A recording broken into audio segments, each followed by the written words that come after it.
one of you having been airstriked as you came to the realization that, oh, they are willing to airstrike infantry targets if they prove too hard.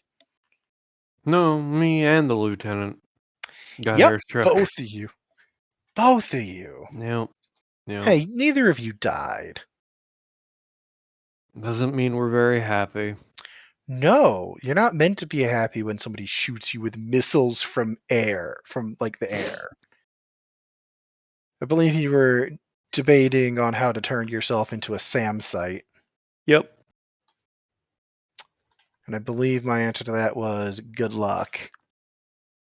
Not because you can't do it, but because it will take time, practice, and several missiles to the face. Nah. I'll find a way. Life finds a way. Let's see. Matt was being a gremlin in his forge, planning to make things to try to break the shield around the airbase so that you guys can capture it instead of blow it the fuck up. Because the resistance is just like, yeah, getting rid of them is definitely a must. But we also kind of have pipe wrenches and handguns at best. So, having a couple jets would be a good thing. And, I mean, if you guys really want to argue with that logic, you can, but I don't think anybody was. Nope. Yeah, I didn't think so. And then, as our final case for our little recap, Silco, Johnny, you'd gotten off a little bit before everybody else, I believe. I think so. I remember everything with. I thought I was the last one to get off, unless you guys. Were you? Because I remember everything besides. No, I remember everything from what you Okay. just said from the recap. So Okay. I could not remember yeah. if it was this or Enigma you'd gotten off of first. It was Enigma then. Which is cool. I just couldn't remember which it was because these games are back to back, Mm-hmm. Yep. So, you, Mr. Silco, at the moment they find out that you are a medical professional of any sort, you are Busy. immediately swamped. Man, I can't do my whole cyber security things, and I can't punish prisoners. Right, that was what I was doing. Right. You were interrogating them vigorously, and also coming to realize that destruction is not a particularly flexible power. Mm-hmm. As you tried to be very specific with it, and it went, I'ma just melt his entire organ structure. That's cool, right? And you were like, yeah, that was basically your response right there. A long suffering sigh. Yeah. At least I figured some stuff out, but poor guy. Yeah, no, it would actually take a significant amount of medical attention to bring him back from where you have put him. Well, the good thing there's a medical guy on staff, right? Well, the rebellion, basically, when you're like, okay, we need to put him into medical because, I did him a little too dirty, their answer is basically, then let him die. We have more important things to do with our medical supplies. All right. On that note, they're also just like, you're a doctor, right? Oh, yeah. The best. Good. And you get immediately directed to the medical wing. I can do medical. First thing I'm going to have you do is just a general Medicaid. Okay. We'll go over why once you've rolled it. Okay. Probably to get an idea of the situation we're in. More or less. I got medical. Easy peasy. Does my suit count for here? I can put my suit bonus in, right? Yeah, you can put the plus 10. That's fine. Actually, I think for you it's a plus 20. Thanks to Yeah, that's what I technical. thought. Yeah. That's fine. You can put it in. Absolutely. Yeah, put it in. Very nice. Very nice. Uh, So, looking over the cases that are quickly being put in front of you, some of them are really obvious what's up. It's, gunshot wounds are blatant. They're what you do with them is pretty straightforward. Some of these you realize very quickly were not, like, some of the medical cases that are brought before you are definitely pre-existing. okay. Um Just like poor work environment kind of deal, or oh yes, there is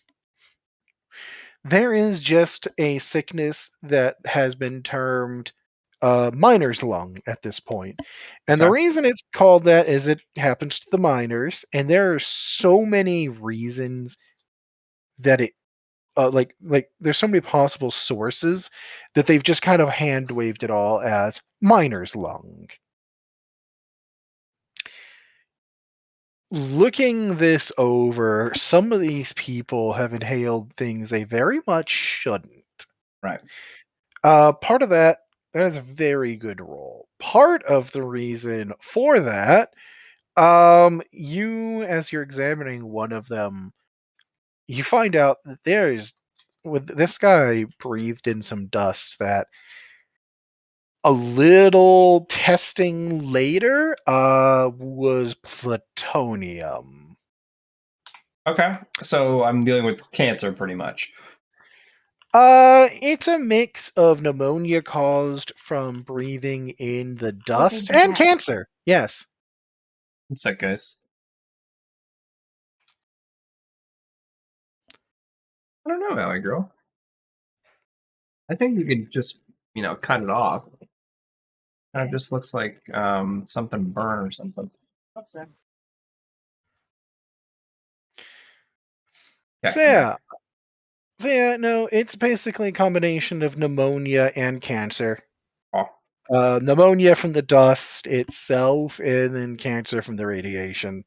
It's great, and you see a bunch of cases like that. It looks like the radiation ones aren't as common, but asking about it, basically they found an unexpected pocket while doing the digging, and the right. miners that got affected by it never really got proper medical care.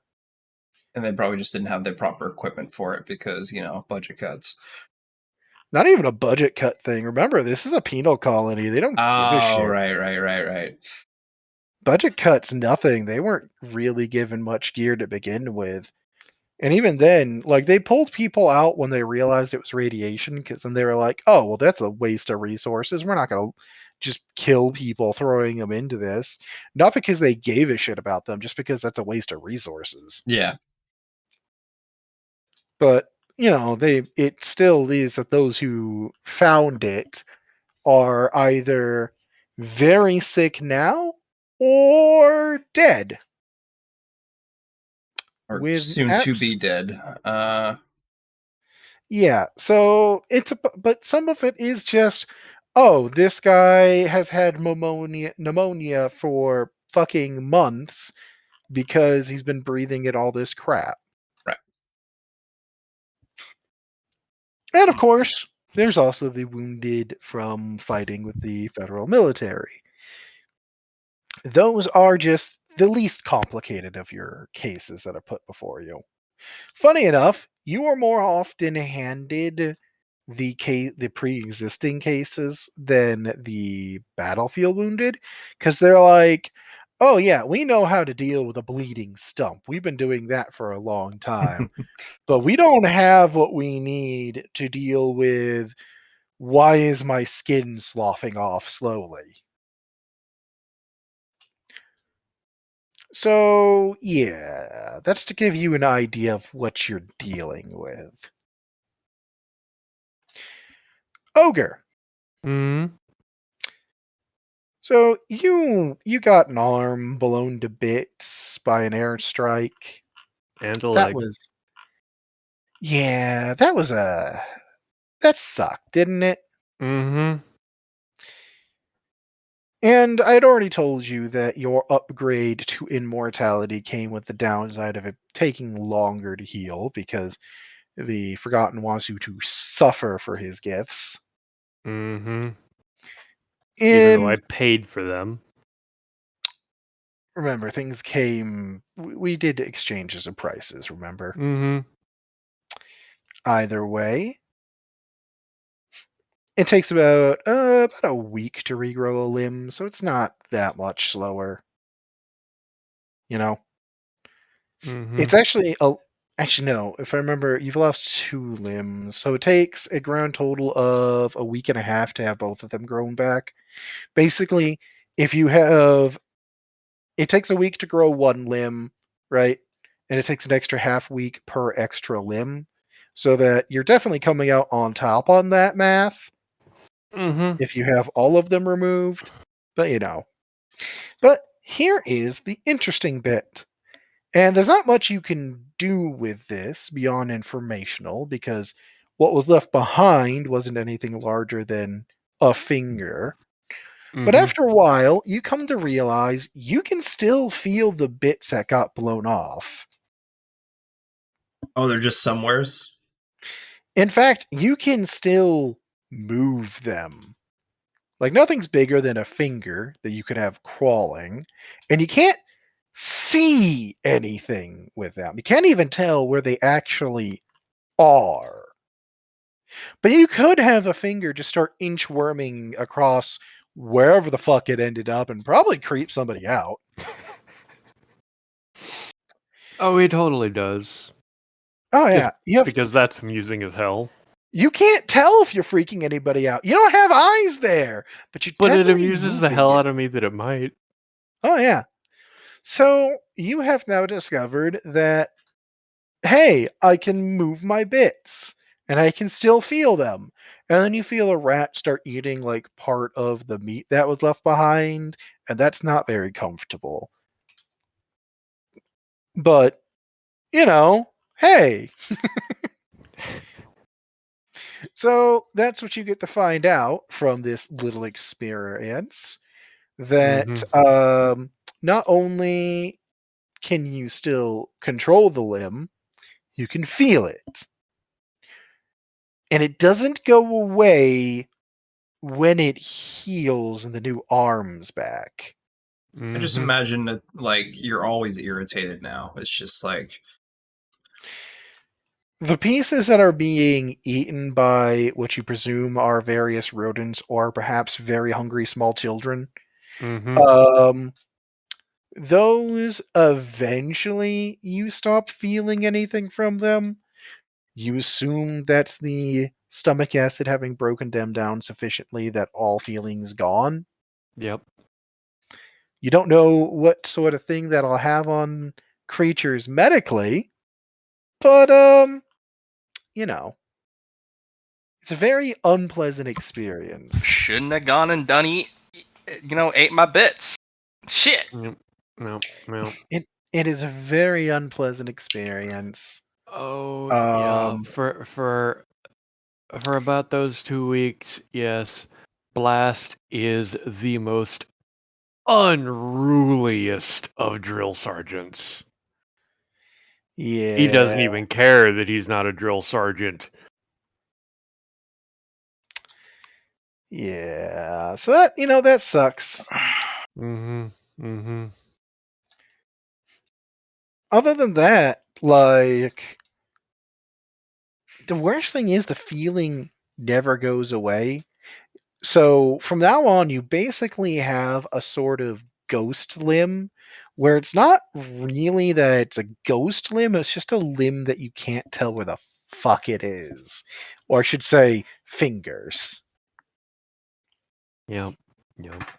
Doesn't stop you from using your other limbs, but you can already tell that if you do that too many times without finding a solution to the issue, it's completely possible that you will slowly go insane from feeling everything you've lost still moving about. Mm-hmm. So, that's important information for you. I felt you might Mhm. like to know about that before anything bigger happens. You know? Mm-hmm. Matt, Oh, Yeah. fuck. you told them to give you 3 weeks to get something that you believe will crack open that shield. Mm-hmm. What's your plan there? We never really never heard what your actual plan was for that. Yeah. So, Give me an idea of what you're trying to work on. I have some other things we're going to be. There's going to be events going up, so I'm trying to see where everybody is before, like, get everybody to where they are at the start before we start having things happen. You know. Mhm. Which for you, part of that's working on your thing. So, what is your plan here? What are you trying to make exactly? a bomb. I understand that you're making something along those lines. Now, when we say a bomb, Shape charge. all right, you don't really need to be in your actually being in your forge and working with explosives is a terrible idea. They have a No, habit it's of just a vessel to house destructive power. Chunky salsa rules. mhm. Technically, am I able to reach like to get up to the barrier? Like, am I You'd able to like get that to? close to touch it? Do you want to go take a look at things? I want to touch the barrier with my ghosty hand. Am Give I me. capable of doing that without getting obliterated? Well, since you actually want to go to the barrier itself, does anybody else want to go? Oh, I'd have loved to if I wasn't in pieces. Well, I mean, this is your opportunity, is why I'm asking. Sure, why not? Silka, you want to go? No. Okay. That doesn't seem like it's a magical barrier, right? Or it's a faith-based barrier, so I don't think technomancy would help here. Yeah, I'm only asking if you want to go to check out what you're going to be involved in here, really. Nah, I'm good. All right. A couple of the other Doomco guys are going to go with you because squat up, motherfucker. Mm-hmm. Yeah. And and, I've got uh, a map I'm going to put you guys on. Is the lieutenant coming with? She is not. Basically, she's just like, I'm a bit recognizable to What? the. No. And I'm not. She kind of looks at you. Oh, you are. Why do you think I'm saying something, Corporal? Go if you really insist. I'm not going to stop you. But if the intention is to do this quietly and stealthily, perhaps the giant lizard is not the best choice of companions for it. Damn it, I hate it when you're right. She looks at you. When have I been wrong, Corporal? Exactly why I hate it. Captain Perhaps or lieutenant, only once. she looks at you, clearly waiting. You said we couldn't make it out against the paladin. We made it out. The paladin lets you go. That is very different from fighting your way past it. Semantics. You Not wanted to really. stay behind to be our rear guard. We weren't gonna let Very, you. very much not semantics. A statement of fact. Well, tactically it was a good call, but Oh, tactically, you should have left me to die. no. Not that I don't appreciate that you came back. Mm. It's more just a statement of, well, fact. Yeah. So you've only been wrong semantically and technically once. And only because we ignored your orders and saved you anyways. You did just remind me that I need to decide how I'm going to punish all of you for ignoring my orders. I point out specifically that Javier is going to lean over and just whisper in your ear, I think we should leave before she thinks of something. Goodbye. Do you actually want to go, Blast? I'm not going to... Nobody's no, going to stop you. no. She made a very valid point, and honestly, he's far more absorbed in fixing his armor. You know, there is one other piece of equipment that you haven't thought of yet that got hit What? by that airstrike.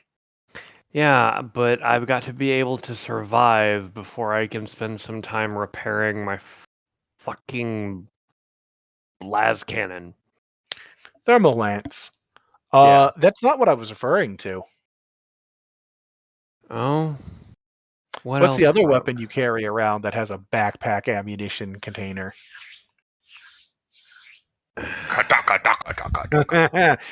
The gun itself, like your actual heavy gun there, your minigun, Mm-hmm. or what did we name that? I think it's an autocannon.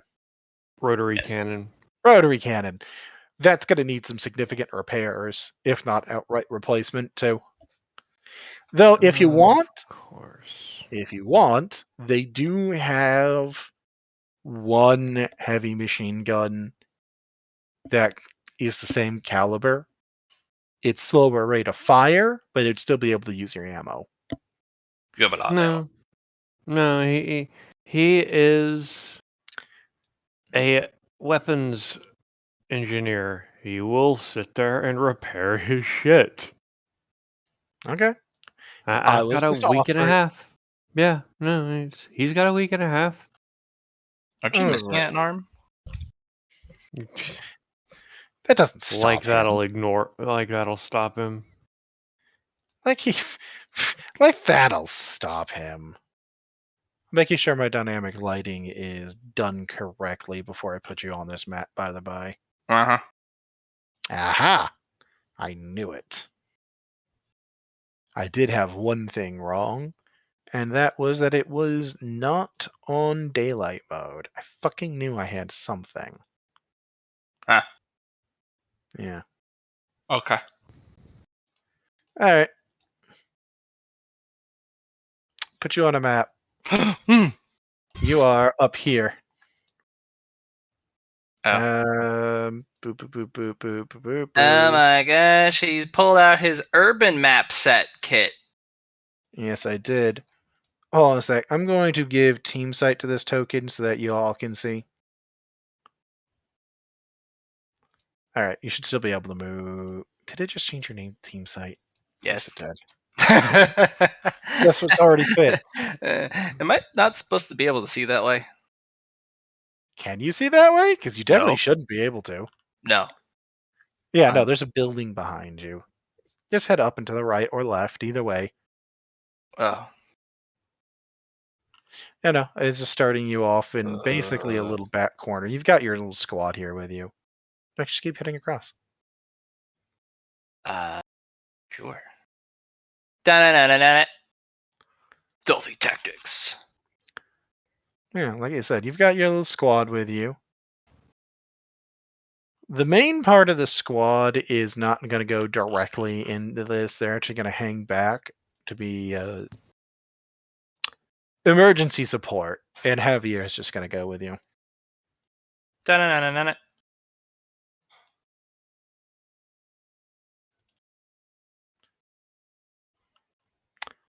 This is it. So you see that yellow line that you can just kind of see peeking out over there? That's the actual barrier. Gonna look left. Gonna look right. Gonna check some vantage points, some windows.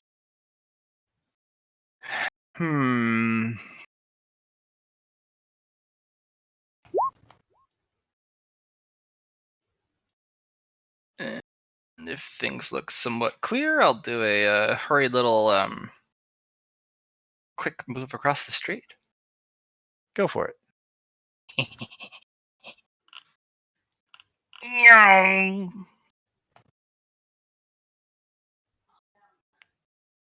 Tactical.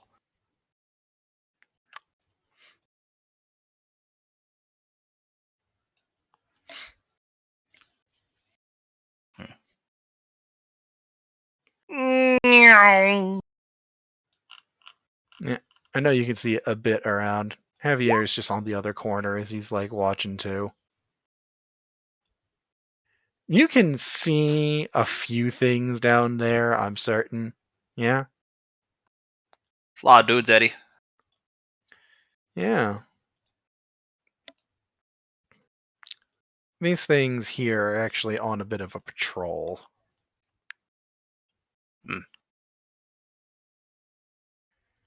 Don't like those. Those are federal mech units, a light scout variant. I don't like it.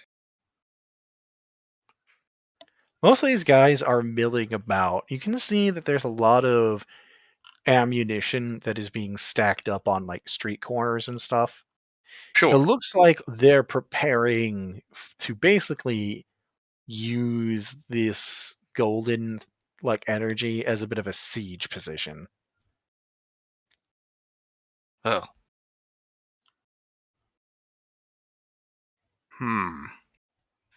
That's not good. Yeah. Don't like that one bit. Alright. Maps is really big, so let us.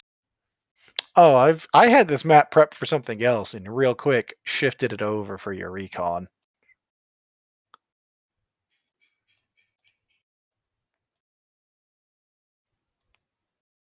Is that an alley? Interesting. Yep, there's a few little corners you can go into like that. A lot of open landscape, not a lot of rubble though. Well, this place is just a city at the moment. Okay. This area is pretty deserted because not a lot of people want to risk their ass coming this way, this close to the federal bases, one of the federal bases. This one looks not as guarded, not as vigilant. This thing's thumping along onto its patrol. Ah! Yeah. So that boy right there, that is a medium infantry support mech. That's not good. Nope, that thing has a decent sized and decent calibered mech turret. Since it's infantry support, it's probably a 30mm cannon, auto cannon. Probably. Yeah. All right. Well, I'm gonna go forward and I'm gonna test the barrier. No one's Fight. really stopping you. If I thunk Those are- against it, does it do it? Is there a response? Is there a group of people that comes running over? Not immediately, no. Of course, then again, you know that people have taken some pot shots at this, testing the strength of the barrier. I will do shave, but not the door knock. Da da da da da. Nothing. Though, I don't know if you can tell the one change. There's a giant glowing motherfucker moving around in the middle. Somewhere. There's also some sort of I don't know, angel thing. Oh my god, why is it so fucking bright? Well, you'll find out in a second as this group starts coming by. On patrol, clearly. And this fine gentleman here would be the source of the glow. I kinda need to calm the fuck down. Looking at him directly does require a toughness test. I ain't looking at that directly. I know it's best to just avert your eyes and pick your battles. Well, that depends. Do you want more info on him or not? Fine, I'll use my eyeballs. Ugh. Well, I'm only asking. If you don't want to, then I will just have him continue on his way, and you won't have to roll nothing. No, it's fine. I got a natural toughness. I'm totally tough, right, game? Game would agree. Game's like, you can have this one this time. So that is definitely another bulwark knight. Big one too. Pretty hefty looking. Give me. Let me take a look at your sheet real fast. Give me just a base awareness. Go ahead. Ooh, keen intuition. Yes. That one's under my ascent, but go for it. Ooh. Very big change. So, looking him over as he keeps going along his way, not really paying much attention to you, it is going to take a bit of effort to break through his shielding. He's the source of this big shield. Definitely. You can see the energy connections between him and it. That is probably a bit of a higher level knight looking at him. He's probably bordering on paladin level.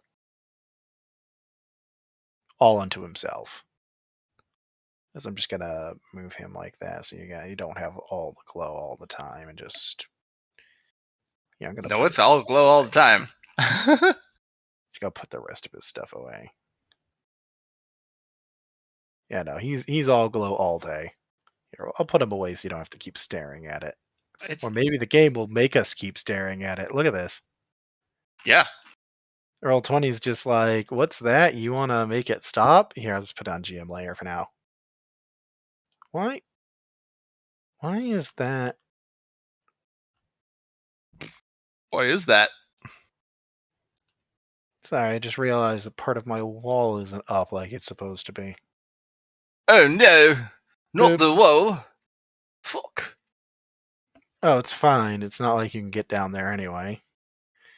I mean, you could physically with your character, but because that yellow thing is.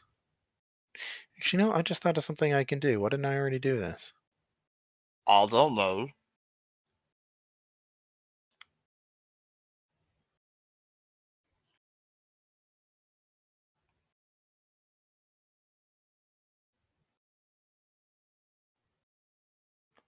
No, I just remembered I can just do a one-way mirror type thing for the entire thing so you can look in but you can't cross. Why didn't I already do this? I don't know. Because I I'm a can't see anything fool. now. Well, give me a second. I have to.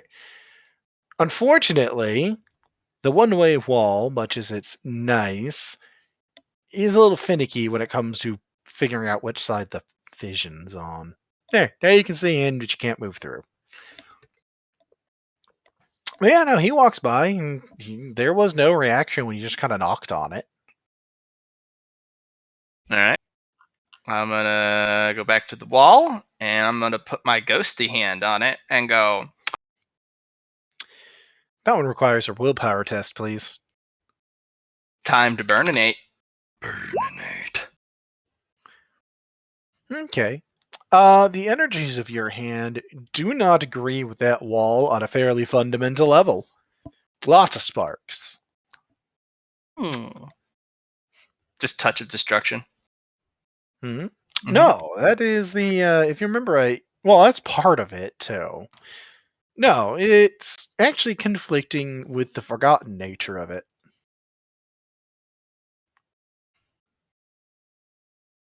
I think destruction pairs well with anyone. No, anything. it doesn't. It does not, but it is specifically the forgotten that it's protesting currently. Well, both of you get over it. I'm gonna see if I can just melt the wall. You want to try to push against it? Yeah, I'm basically going. I'm using my destructive power to touch of destruction to destroy the wall. Because that's what destruction's for. So that doesn't make much in the way of progress. You can feel yourself picking at it, certainly. But there's no visible change in the wall. Roll me an awareness, though. Because he probably notices. He's like, motherfucker, who the shit thinks they're so cool?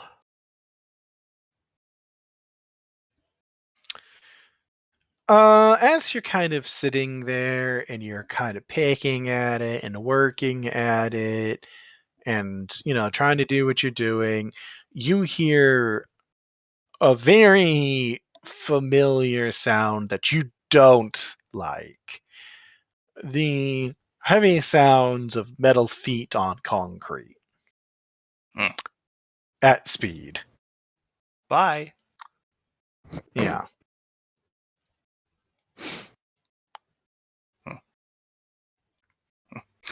Okay, so he can definitely tell that I was fucking up his wall, and he did not like that.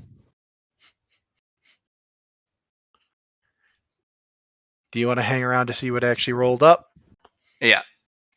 Gonna You take can cover though. Oh, the You scout can mech. see two of them.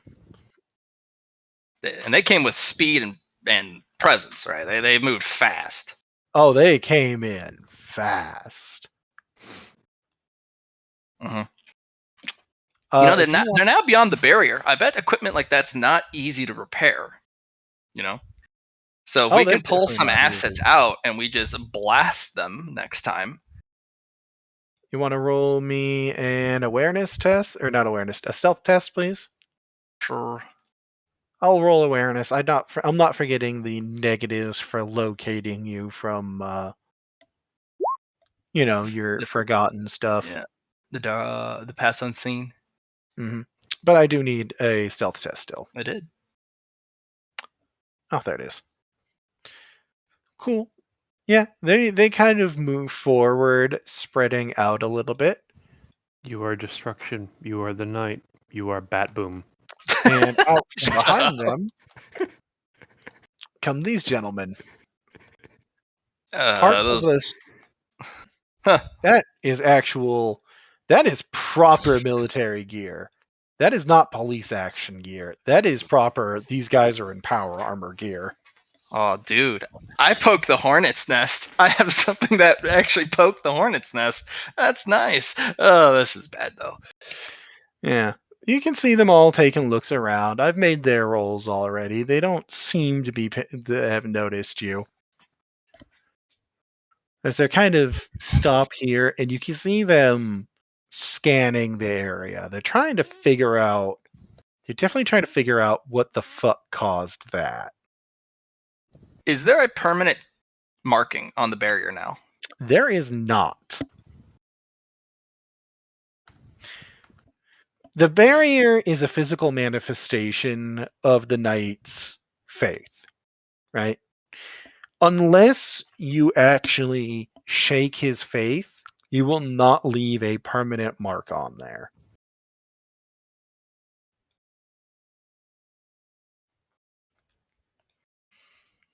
You did when you just moved into. If you want to look back there, by the way, you did get some troops to move up from positions. If you not back that way, back down towards that part of the street. You did get a couple other squads to move down that way. Yeah, that's all. So if you want to take a look, like you attracted some attention.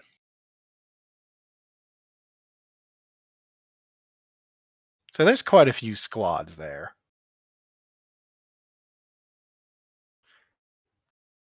Javier is going to move up further. So you've definitely attracted some attention. They're doing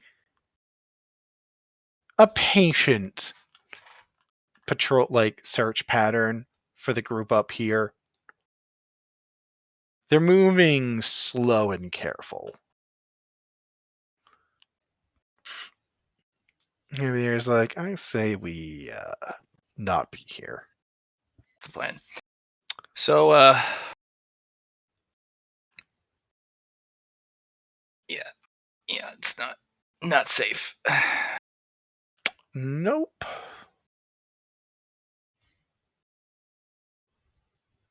You see, it's gonna be difficult to build something because As Javier's moving across, who is not as stealthy as you hear the crack of a sniper round. He's now running much faster. Oh, yep. That's a dead sprint for Javier. He's like, nope. Don't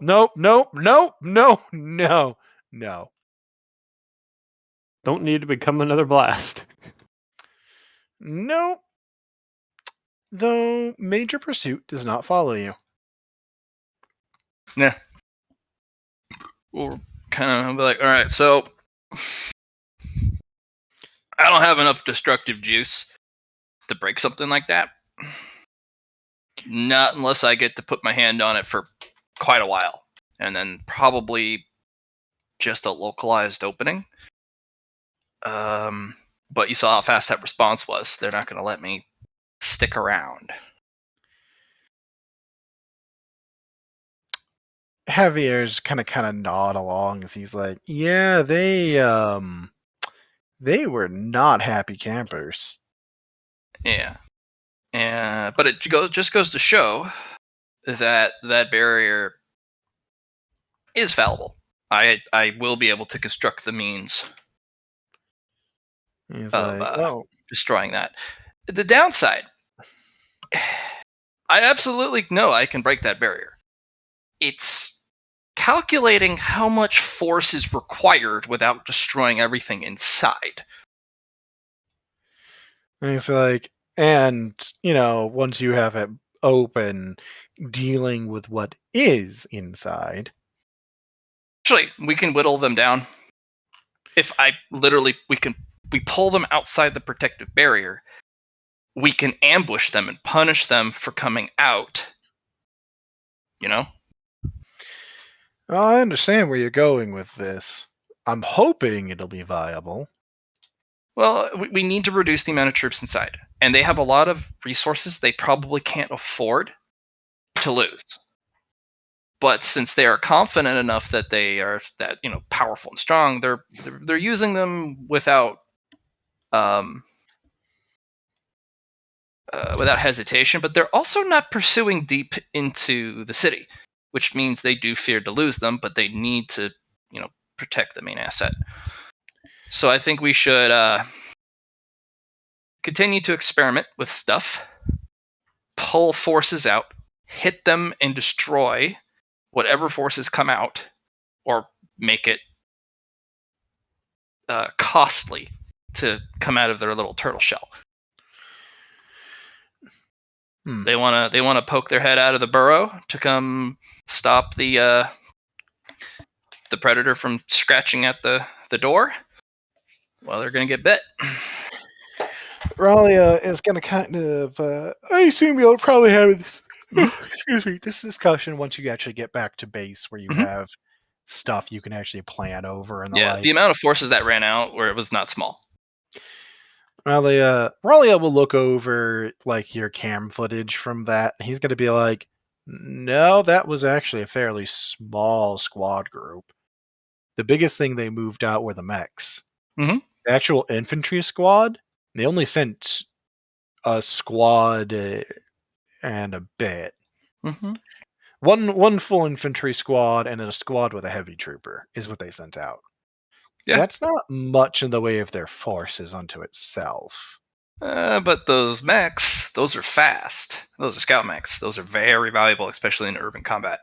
Those are not easy to replace here either. They don't have the facilities for that. Right, and they're not getting replacements because they don't own the airspace. Well, Orbital. Well, they own the airspace. They own airspace, but not Orbital. And even So- if they owned Orbital, the odds of them actually being able to replace that is actually fairly low. A lot. See, this region doesn't actually have a lot in the way of weapons production.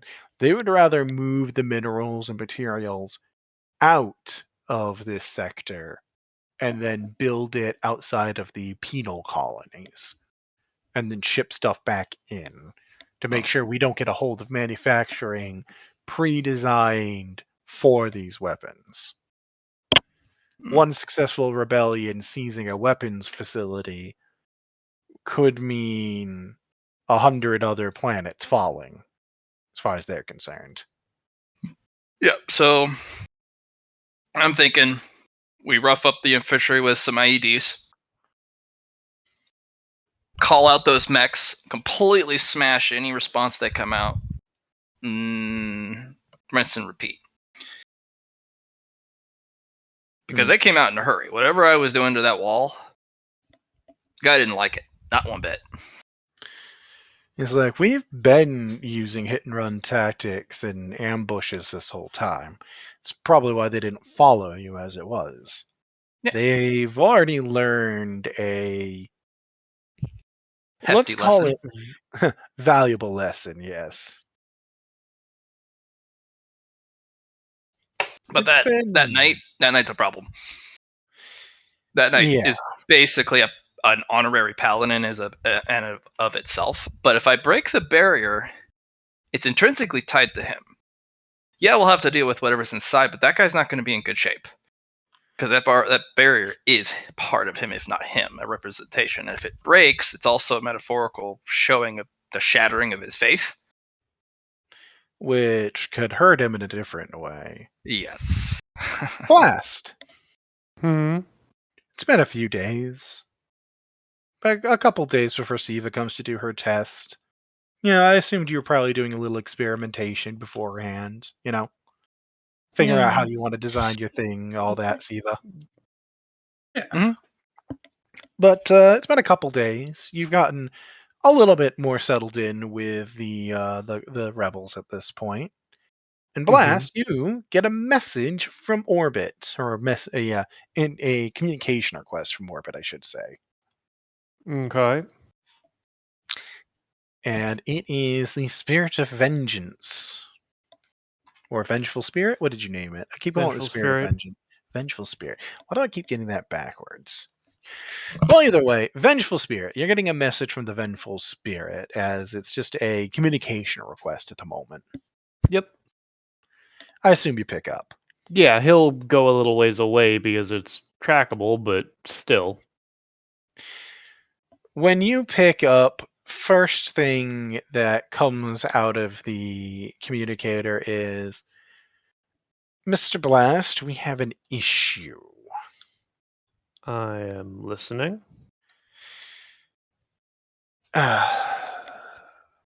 Silent stars gleaming over an endless sea of void and dust has detected FTL incoming.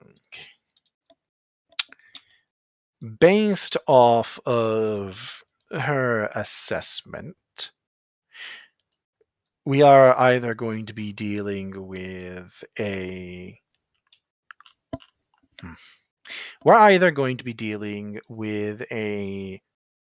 small battle group consisting primarily of frigates,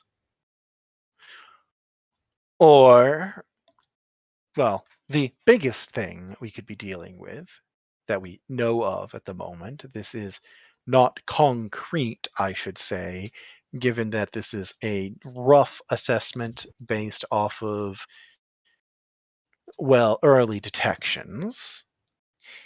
Anything up to a cruiser.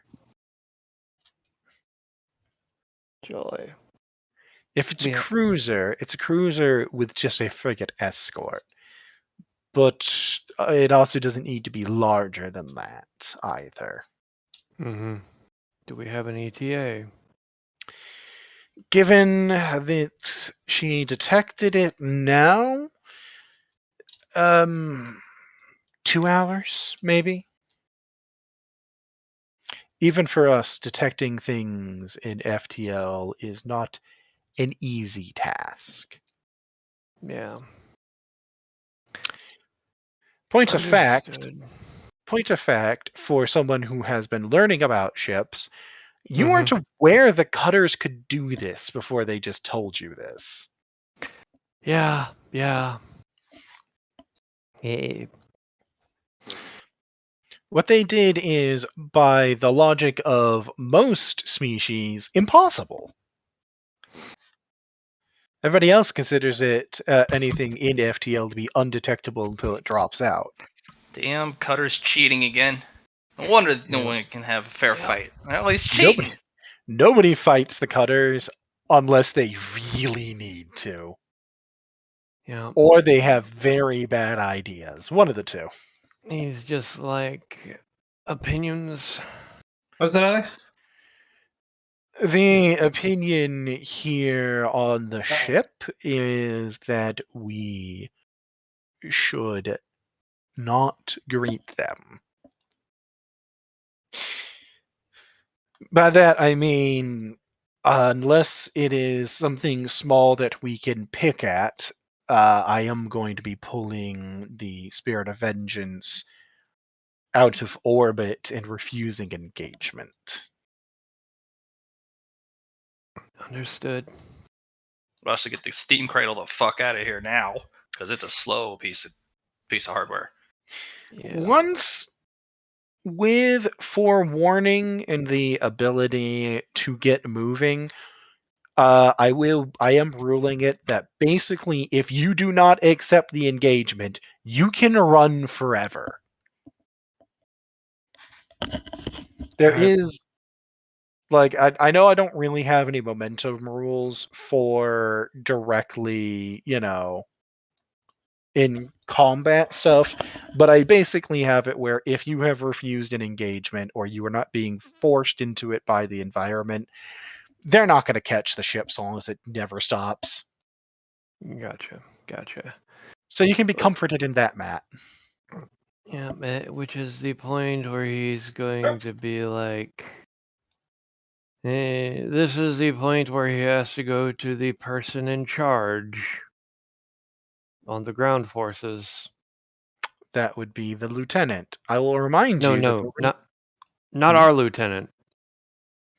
Oh, you want to go talk Ralia. to Regalia then? Yeah, Or Ralia. Ralia. Marcus Ralia. Yep. Regalia was somebody else, now that I'm thinking about it. I just looked at his name on the thing. Yeah, Yep. so you're going to go to him, and he's just, Mr. Blast. I Private need Blast. Or is it Corporal? Corporal, that's it. Corporal Blast. Apologies. I've been busy today. Yes, I can understand. I'm going to ask you a couple of important questions. Apologies for the bluntness. Ask, as he Are is already being handed another report from somebody else. are there orbital defenses on this planet? No, they don't want us to be able to fight back against orbital forces. Great. This is a penal colony designed to keep us here, not to be defensive. I can hope. You can be disappointed as we are, unfortunately. Yeah, well, minute. And he just puts his hands up to the comm. All right, Spirit of Vengeance, fall back. We'll contact you if we can figure something out. Yeah, he's just gonna be like, understood. We will reposition to somewhere more. There Out is of one line of sight. thing. There is one thing we could do. I'm listening. It's not exactly going to be.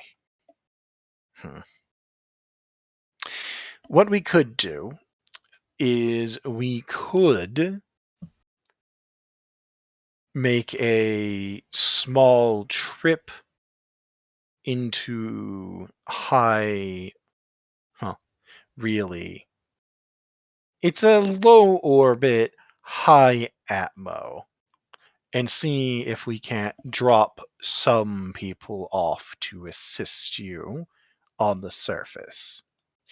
It's a dangerous maneuver, but we could attempt it.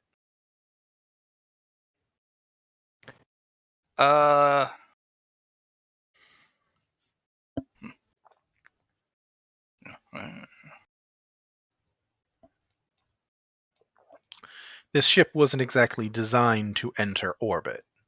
Well, Yeah, I it should say was. enter atmosphere, I should say. I counter with yes, it was, because the entire intention for this ship was dropping low atmo to damn near land, have people and vehicles run out the cargo hold and it go back up. It was designed to be able to drop shuttles to do that. And even then, not really, but yes. So the thing is, you have a giant fucking cannon on the front of your ship. Much of what it normally might be, like a ship of your class is used for, kind of got retrofitted a bit to slap that fucker on the front. That's what his concern is a uncontrolled, like a not carefully controlled entry damaging the main cannon. That's his actual concern. Yeah, and we can't afford to get that damaged. It is possible he can pull it off, especially with a decent pilot, and you guys do have a decent pilot. It's only a question of if you guys want to risk it. I will have that be a bit of a collective thing. Yeah. I don't think that's a good idea. I think they should do a when the ship gets in, if they are identified as Federation, hit the cruiser in the engines and get out.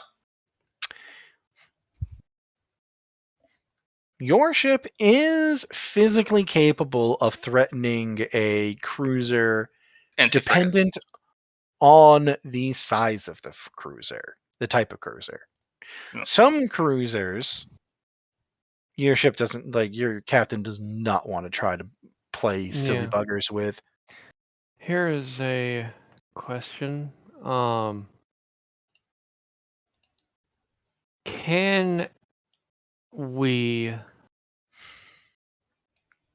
if we know, it would be a casual question of, do we know where they're coming out of FTL? Very roughly. We know what FTL point they're dropping in at. It's pretty big space. But it's not like we don't exactly have a pinpoint position for them, if that's what you're asking. Yeah, because I was going to, if that was the case, setting up some mines would have been convenient. We don't have mines. Yeah, I realize. And it's not like we can just send a burst through the FTL relay to scramble Well, it's their not a relay. incoming. It's not even a relay. Remember, the ships do all the math independently for FTL. Yeah. That's why they don't have a specific location. It's basically, there is a clear space of the correct gravitational forces on for this particular system. Let me make a roll. 4 locations for this particular system. There's going to be one on the... Basically, there's one at the top of the star, one at the base, and then one on each side that are viable for jumps. Yeah. They know which side they're coming from, and that's about it. Can they get more information the closer they get? It's only an hour. Nothing that's going to be actionable. Okay. Yeah. The only thought I can think of is position yourself to try to get an initial strike on them and then bail. Why don't you reach out through the dark seed, see if there's someone on that ship? Maybe there are forces. That is completely viable. Do you Yeah. want to roll me a boo? Because we were assigned by the big head priestly guy to support the site. You can ask, are there any of these forces coming into our battle site? Well, first and foremost, Ogre. Mm-hmm. Your testing stat is influence, isn't it? Yep. Would you like to roll me an influence test to tap into the dark seed and pick out the right ones if that is there? This is to make it very clear. This is to detect whether or not one of your own people is on there.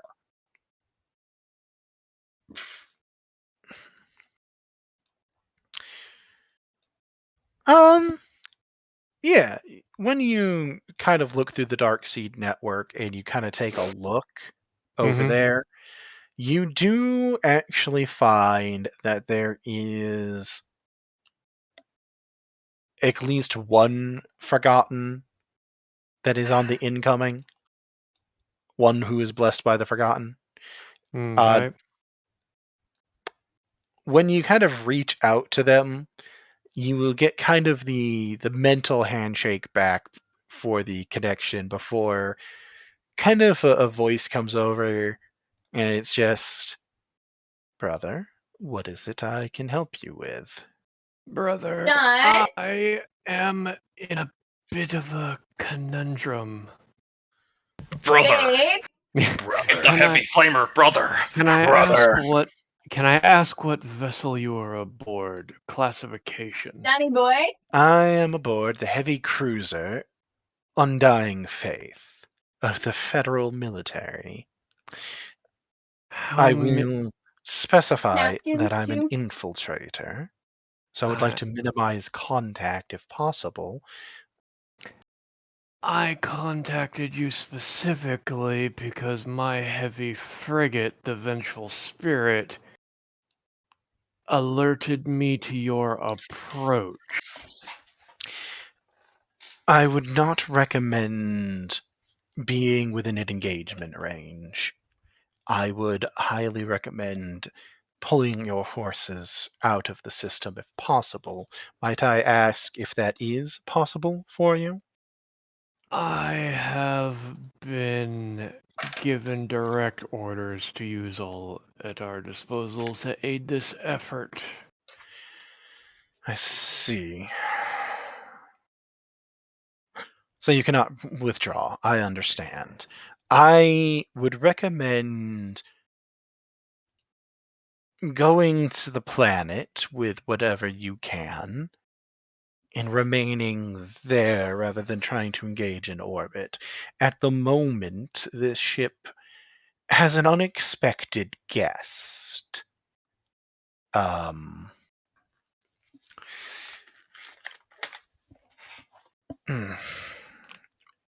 you're going to hear kind of that pause, and the connection actually vanishes for a little bit before it reconnects. And that vanishing is actually when you get the report back of the ship exiting FTL. Heavy cruiser with a trio of frigates on escort. Standard frigates, not heavy ones. Yeah, but I did already give the orders before for them to pull back to at least hide. Okay, so the planet is well away from the FTL jump point, so Okay. you don't have to worry about them jumping in and opening fire. It was only a question of whether or not you wanted to ambush it, and the discouraging answer was no, don't. Yeah. When he kind of comes back, he's like, apologies, I had to handle things for the return to normal speeds. We have an unexpected guest aboard ship, one Paladin Hale of the Order of the Bulwark. I don't know what has gotten her assigned to this sector. I know she's new. She was being sent to your planet for assignment. Likely some form of disciplinary assignment, knowing the sector. I don't know much about the Paladin herself. but I have already seen her engage with pirates along the way, the ship, I mean, and she put one of the shields around the ship as a whole. Do not engage while she is aboard. Understood. Thank you for the intel. I cannot stay much longer. I'm concerned the paladin would be able to identify me if I did. Was there anything important further that you needed? I will, of course, contact you when I can. I will support you in your work as best as I am able, after all. We are brothers in arms. But I'm not in a position in this moment for more than perhaps one question or two. Mm. Your brain work. Your non-discovery takes precedence. Understood. The Paladin will be taking command of the planet. That was her orders before arrival, and knowing how they function, it is unlikely to change. She's bringing with herself 2 more knights, a duelist and another knight of the bulwark. Understood. We need to get personnel Keep down on the safe. planet. Yep. Best And of luck, brother. I will be in Brother. contact when I can. same to you. May the And Forgotten watch over you. and you as well. And he'll cut the connection. Till next And time, brother. Paige's captain. We need a drop of people and supplies And as then much as you can. Broken Prows just kind of pause before. All right, I'll get with Kit. We'll make a plan. We'll also get a hold of Nyx so that she can meet us. What So she can come up, grab what she can, and go. Whatever you do, do not engage that vessel. I was not planning to. Based off of their current speeds and the range charge times that we can detect through the Steam Cradle sensors, luckily, it is Federal Standard equipment. We have time. There's a paladin on board. Be We will careful. adjust potential FTL recharge times based on this information. Hopefully, they're not a fleet paladin. They have been sent to take control of the planet, so I doubt it, but there is a paladin and 2 knights aboard. I have to pass along some information. Let us know when you're ready. We'll make ready as well. Understood. I've already sent a message to Miss Nyx, and we will coordinate drops. We need And- cold mist yep. down here. Yep. And I am immediately going, Lieutenant Zhao. Zhao. Zhao, who is now one-armed, but doesn't seem to be slowing down for it, kind of comes It's- over and is just, Corporal. We have a problem. Of course we have a problem. What's the problem this time, though? There's a paladin of the bulwark, and she's got a duelist knight and another knight of the bulwark with her that have been sent to take control of the planet on the heavy frigate with its 3 frigate Delicious, escort Allegro. that is Heavy just arrived in cruiser. system, or Heavy heavy cruiser. cruiser and its 3 frigate escort that have just arrived in system. It's not good news, but also there's a silver lining. Name of the paladin. That's the one. What was the name? Hail. Hale. I actually know her. Is she a good commander? Because we do know that the hierarchy system here, they don't care about competency, but they care Zhao about... looks at you. She, last I checked, was a frontline commander on the Dynasty front. So That's actually why I'm a little surprised to hear she's here. She... Paladins... She wasn't a standard paladin. She was a frontline commander. Her task was to hold the dynasty at the line designated until her death, as far as they were concerned. That she got reassigned to the penal area. I've seen her fight before. It can't be competency. According to the infiltrator on board, based on what he's seen, implications is that it's some sort of punishment. Political, then. Yes, no, that would make it political.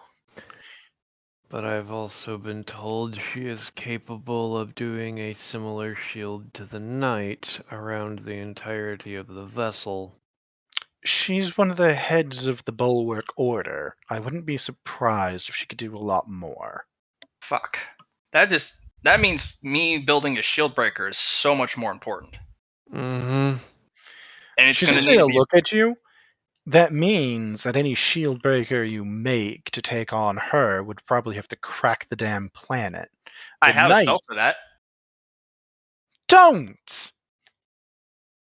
I just heard that tone in your voice, and I'm saying no.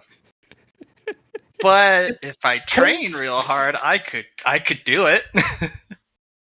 Private Siva, this is an combat engineer, Siva. This is an official order from your commanding officer. You are not to use that particular power without permission if it cannot be brought down to a degree that does not crack the planet. Oh, I don't have that much juice. That actually, Matt, if you remember what I told you, you can have it go to as high of a level as you want. That's not the problem. Oh, it's the survivability. It's the problem. That's the problem. I'm just like, yes, ma'am. Okay, but, so to make it clear, there is no final cap for your planet cracker. It's just that it affects literally everybody, including the caster, when you use it. It's like, well, if worse comes to worse and everyone's dead and there's no one holding this planet left, do I have the permission to use it? Oh, absolutely. If everybody else is dead, you're the last woman standing, and you just want to blow up the planet out of spite, you have my full permission to do so. But until we are all dead, no. Is everyone in the rebel building going, she can blow up the planet? Ralia is currently looking between you and going, could you not? I just got orders not to, so yeah, that's our No, result. I mean, I don't... There are civilians on this planet, and just... Zhao's like, I've never been particularly concerned about that. So... Well, think of it this way. You've lost control of the planet. We're in a war, complete war, with the Federation. They've got one of the best paladin bulwarks. A bunch of other paladins. All of these resources. A duelist knight. And he's like, and yet if we're alive tomorrow, it means we always have a chance to find freedom later. I think this is the only chance you're going to get with this one. If they crush this rebellion, I don't think there's going to be another. Not with these forces. Once they got their boot on your neck, he's like, I was federal military too. People like that don't stay here forever. Eventually, she'll get out of the doghouse for whatever she did, and she'll end up in command somewhere else. Maybe it'll be when the Federation's desperate and needs her, or maybe it'll just be because someone decided she'd been punished long enough. Competency does eventually have you called on, though usually not till they're damn desperate. Well, that just know I won't do it unless I'm given orders to. that would be a great thing if forces had. It's just that would have been a great thing if, and then he just kind of shuts up, giving Lieutenant Zhao that look of if seemingly allied forces hadn't destroyed all communications between outside and here. Hey, your communications to the other members of the Forgotten is very clear. You can communicate with them wherever. It's great. Yep. Nobody else can communicate cross star systems without sending couriers. Well, That was the I point guess- of that move. I guess I'll have to up my crafting ability, Lieutenant. I do have some runes of power I could try out. Try them. Try not to fuck it up. Oh, there's going to be some mistakes. All right, I'm gonna make some tests here. Let me pull out my note cards. And am I going to be able to fix my armor and shit? The armor, definitely. Your weapon that you actually spent merit on, 100%. I will need a weaponsmithing for your rotary cannon, though. So trade armor. Yep, that works. Well, I think I made a specific weaponsmithing thing. No, you didn't. Actually, no, I did actually. You can ask Matt because I made him take it. I will let armor work for basic repairs. I'll have weaponsmithing being for making new weapons, if that's cool with you, Matt. You're the gem man. You do whatever. Well, I asked that because I already made you take a specific skill for it. Yeah, armor for my... Well, for me, I have to have multiple specialties when I'm doing my super crafting because I'm an artisan crafter, not a plain crafter. Well, I more just wanted to make sure you weren't going to be grumpy about it if I let him use armor for this, because I do want to let him use armor. Go for it. It's basic armor. I have no care. Cool. If he's going to go into smith crafting like this, then he probably should follow the same blueprint as me. No, he'll be following the same blueprint as you for that if he does. Okay, so it'll be an armor test to repair your weapon there. If you were building a whole new weapon, we have a different skill for that. But for repairing what you have, it's armor test. Okay? Yep. So go ahead and roll me an armor test. Why don't we go over to Silco after this, because he's been waiting patiently. That is the plan, yes. But after I'm going through a list in my head, okay? Yeah, after that, I have some rune combination questions for you. Well, let me finish what I was... Because I was also rolling some stuff for getting your shit down to the planet. Because that's happening. So let me finish making my rolls on that front. Because that is not something you can particularly control. But... Okay, cool. I'm excited. I have some rune combinations that if I put together... So, first and foremost, to resolve your armorer, you can get the rotary cannon up and running. It's going to take you... You're going to have to get your smith to make you a couple small parts. Nothing horribly big, but you can get it up and running. It'll just take you a couple days. Any problems with making me those small parts? No, not at all. I'm probably making specialized parts off a list every day. Most of what he needs is small parts for basically to repair the actual rotary part of the rotary cannon, the mechanical parts that actually get it to move. Right. I'm saying I probably have a laundry list of hyper specialized parts from the rebellion group that they can't find. Actually, no. No, you don't. You want to know get why? told, we don't repair shit. We get new cheap shit. Not even that. It's not even that. It's that they don't have anything to repair. How do you repair a pipe? How do you repair a wrench? They have some basic fucking handguns. The biggest caliber weapon they have that isn't a, like, let me put this on a mount that we stole from some PDF group, is a submachine gun. Most of their gear is stuff they got from the police. How the fuck are we to win this battle? Great Especially with any question. reinforcements coming in. But you know what? I'm here.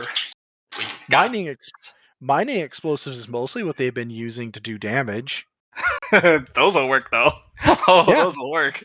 Oh, Those they've been are working a nasty. treat. That's why the entirety of the rebellion so far, for the damage they have done, has been hitting the police, because the police couldn't do much to them. They have basic civilian weaponry, you know? Jeez. And then mining equipment, which is great for, like, an ambush when you can get directly into melee. They've been struggling with the fact that they've been trying to deal with, like,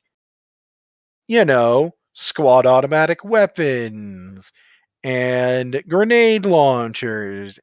And But with the real armor. problem is, yes, actual real military gear is being used on them, and they don't really have a lot to deal with it. Unfortunately, they just don't have things for you to repair, because they don't have things they can't just repair with duct tape in 5 minutes.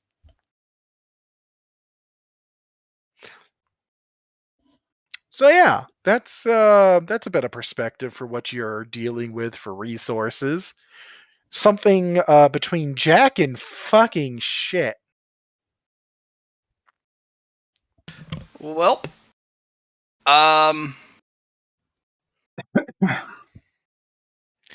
So, Huh. I like that. I'm going to get over to Silco in just a second. For results from the drop of equipment, because I finished up my rolls. Nyx gets your shit down, no problem, for what goes with her. You do lose a couple shuttles in the process.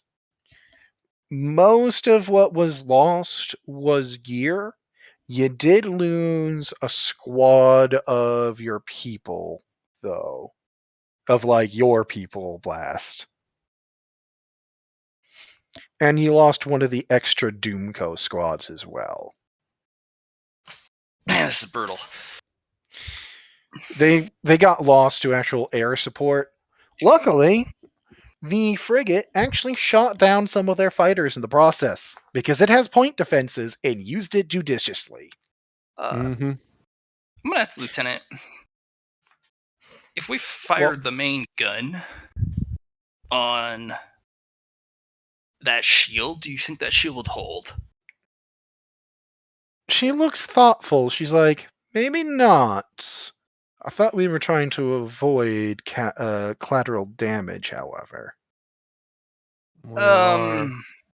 That How thing doesn't exactly have no collateral attached to it. right? But how badly do you want to win? And that means you, Raelia. How bad do you want to win? Do you want this? We're only essentially going to kind of look at you before. There is a consideration we need to have. A very simple consideration that I don't think is occurring to you when you ask that question. Mm-hmm. This planet is full of civilian personnel, women, children, Mm-hmm. and the elderly. Right. If we do enough damage to this planet, we will lose thousands, maybe millions. And this place is not made to support a population independently as is. So you're saying that if we kill too much of the civilian populations, the Federation won't find this place worth supporting anymore? If you kill too much of the civilian population, what the hell was the point of fighting for our freedom? That's a good point. It's just You're the looking at this from the viewpoint of war, and I can appreciate that. I have to look at this from the viewpoint of I have people looking up to me and asking me to see them to freedom. And if all of them are fucking dead, then all I did was create a pyre for them to burn on. And I'm not the Federation. I might have faith in the burning god, but that is not how I worship him. It has okay. never been, So and that is how I got myself on this fucking planet to begin with. okay. So we need to marry war and rebellion, and we need to see exactly where we can push this. How much war are you going to let us wage, and how much rebellion is going to dilute our war? Because we really need to know how Do much you collateral damage. do you realize how hard of a question that is to answer? It's probably the hardest question of this battle for this planet and those on it, because the things that I'm going to make to handle the big ticket problems are not going to be clean. I'm not that good. And the amount of firepower I'm going to have to put behind this stuff to break a shield like that, you're going to need to evacuate people. Like, We you don't want the have big anywhere to ticket put problems. them. Oh, I need leeway. I don't have places to put people. You want me to put them in the mines? Because that's the only place we have to go here. That's the point of this fucking planet. There's nowhere to go. There's nowhere to put people. As far as the Federation's concerned, if they take control of orbit, they could evacuate all of their military personnel, lock down the planet, and leave us to fucking starve. Well, We're trying to make that's one of the biggest things we have to make sure we do. We cannot leave this planet untenable. Because if we leave this planet untenable for them to keep, that's all they're going to do. okay. Hell, they don't even necessarily need to leave something in fucking orbit. At the moment, there's exactly 2 FTL capable ships in the entire system, and they're not going to be able to move enough people. Okay. Well, counter that. So say on the theoretical side, we start to win this battle. We start to take the planet. Why wouldn't they do that anyways? And See? that's the problem I'm running into. I'm trying to do this without getting everybody killed. What we need, what we absolutely need, is to be able to get someone or something onto a ship that can allow us to take the planet. I was hoping that with your FTL capable ships, we could slowly move people off planet once we had control of the airspace. That was my initial hope. That was my initial plan when I found out that you had them. Now, however, they have deployed actual warship. And by the sounds of it, it was more that it was already en route, so it's not as though they were coming here specifically for this. But that doesn't make it less of a pain in our fucking ass. Okay.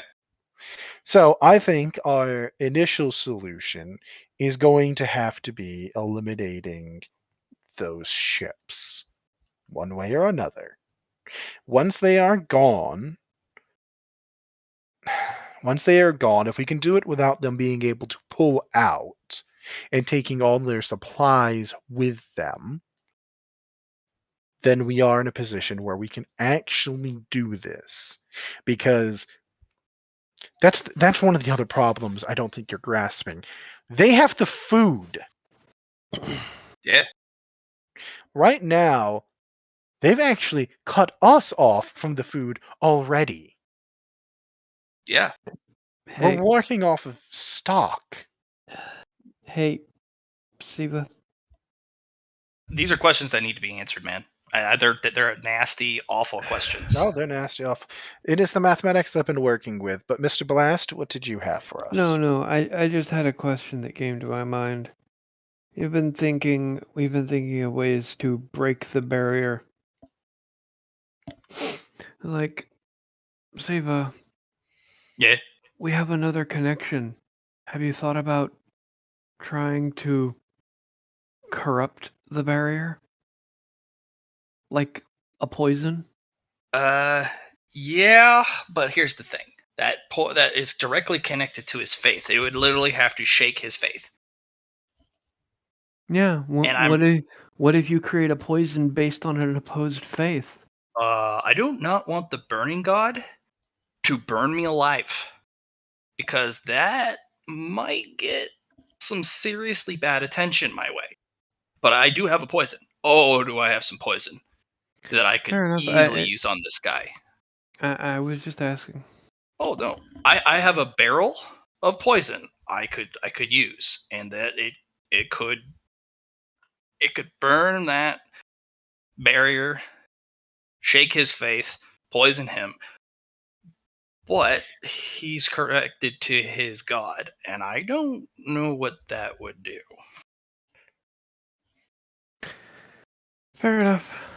Now, if he loses fairly, I don't think the burning god, I can't speak for it, would. So, before we keep up that figuring things out, I would like to go over to Silco, if you don't mind. Please.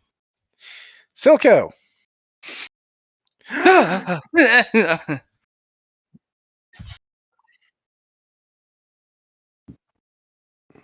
Dude, extra.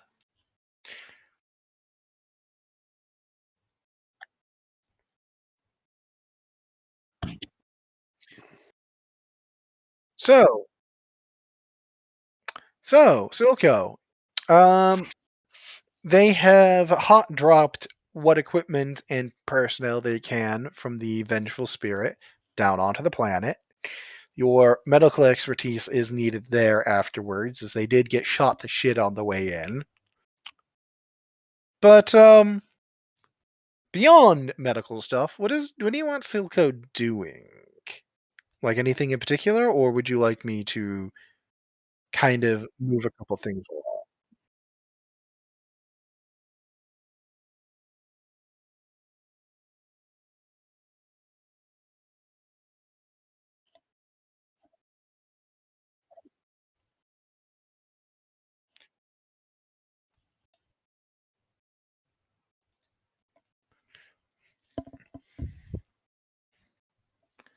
So, what are we thinking?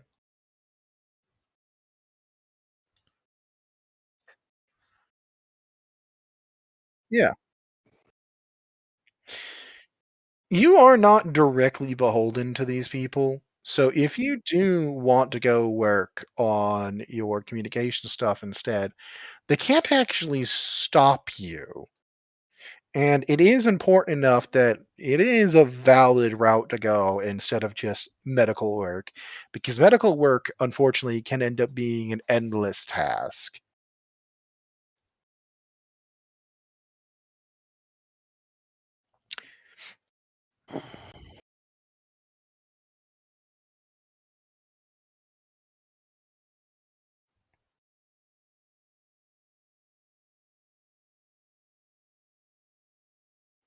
Okay. Okay. As you have extracted yourself from this, but I do want you to give me a tech use roll for sorry to get some stuff set up on that front, please. I'll wait until you've gotten that rolled. Great. Nice flat thing there. Go ahead and roll me a security as well. Okay. So, as you are working on this, getting things nice and shiny and new for them, and you're, more importantly, making sure people can't just listen in on their fucking radios. Um, you're working, you turn around, and Siva's actually behind you. And she's like, Silco! Hi. Or not, sorry, not Siva. Sorry, Siri, not Siva. Siri. Oh, Apologies, I didn't mean to do that. I looked at It was your rated name first. Creeper. Don't worry. You can I had continue no being idea. a creeper if you want. You can continue being a creeper if you want, but I actually meant Siri, and I looked at your name instead of hers. hi. Oh, look, there's two. Why are there two Siris on this map? I'm gonna put one of those away. Okay, she's like, Silco, Silco.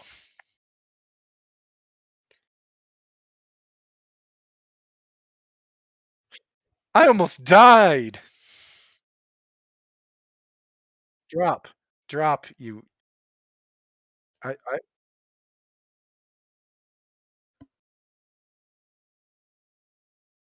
Yes, I didn't die. It's a near thing, but I didn't die. Woo, woo. Uh, I didn't actually mean really to stay down here, but I came in with one of the last groups, and I kind of got stuck.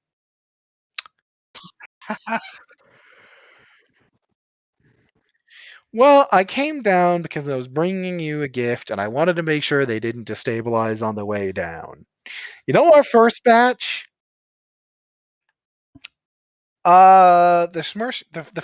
The first batch, the one that we haven't programmed yet. I finished the growth. They just need the programming. Oh, we got drones. Those things are bullet resistant, They're very bullet resistant. and they don't need guns. They just go and grab you and rip you apart. She's like, so I got that. We have a solution. Roll me a d20 to see how big your first batch is. Minimum will be 3. 18. You've got a nice little chunk of guys who all successfully grew. It was a little bit of a crapshoot. You found that some of the genetics was more complicated than you expected it to be. They have a habit of going cancerous without warning. Some sort of security built into the genetics to keep people from doing exactly what you're doing. But you managed to get a few stable ones out. They're not perfect by any means. But, you've got some functional units. And she's like, they just need the final programming. I mostly came down to make sure they didn't destabilize during the trip. And now I'm stuck here.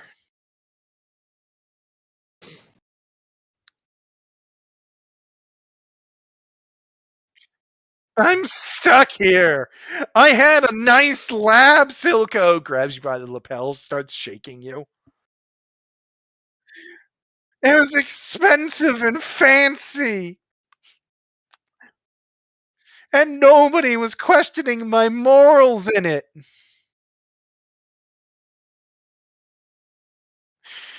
And now I'm on a shitty planet surrounded by humans again.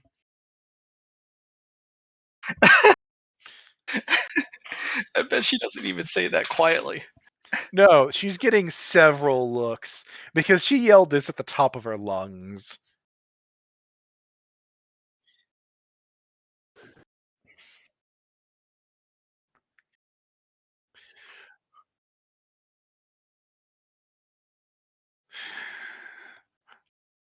I left my coffee up there. No, they don't. one of the as you're saying this, one of the rebellion personnel shaking his head like, we don't. And that particular reason is why everybody keeps wondering why Blast always has coffee. Yeah, no, you have your own personal stash you keep in your backpack. Yup. As So you can all- bribe the scientists to actually get work done. You just have to get it out of Blast's hands. one of the personnel looks at Siri. He's like, "Hey, are you a doctor too?" First thing out of her mouth, "No." Oh, jeez. Okay. Too smart to be merely a doctor. As soon as you open your mouth, her hands over your mouth. I have no medical experience. My experience is Post-mortem. botany. No, post-mortem. No, her answer's botany. Oh, okay. Well, thank you, Miss. Watches Siri, him you're leave. too smart to be called a doctor. Merely a doctor. Watches the rebellion person leaves, grabs you by the lapel, pulls you in snout to snout with her. Don't you fucking dare tell them I have a doctorate of any sort. They will take that as meaning I'm a doctor, and I will get hounded endlessly. I refuse to be in a medical wing. No. Do you hear me? I said you are too smart to merely be a doctor. When did you get here? I am sneaky, and also, you're yelling?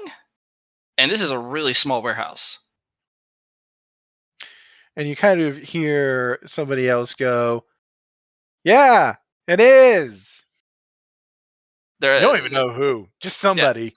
they're not really walls, they're partitions to sectionalize each area.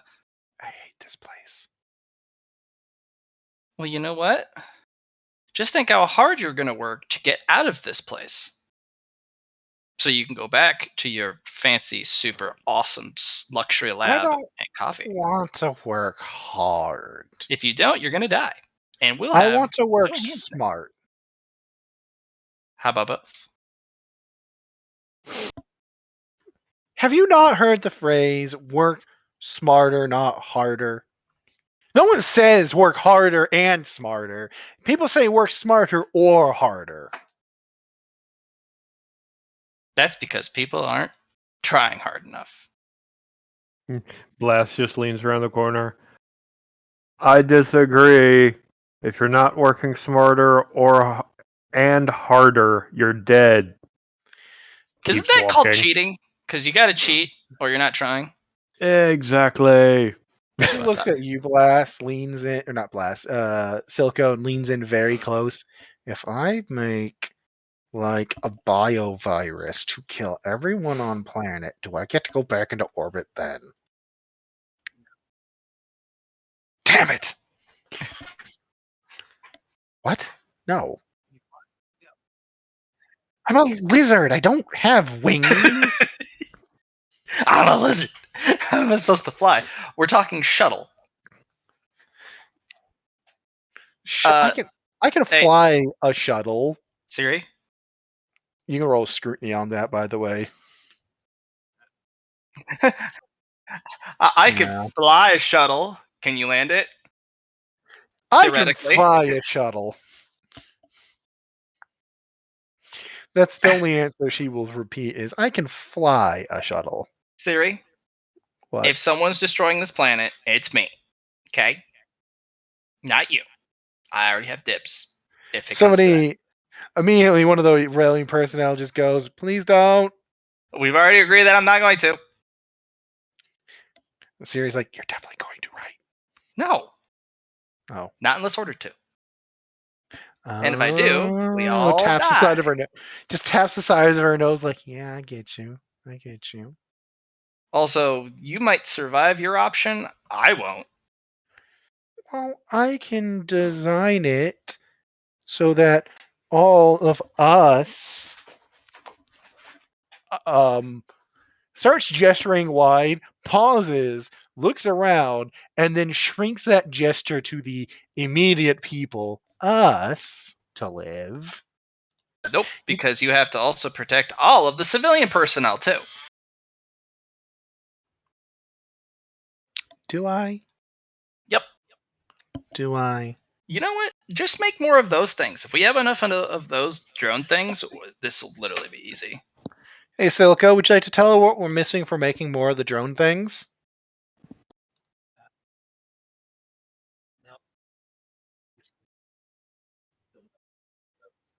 A lab, you monkey! Don't the drones know how to collect the resources they need to make? Do you not recall the conversation I just had with him 5 seconds ago that we need to finish the programming? Silco, why don't we hang out with this Well, one? you should get on with that then.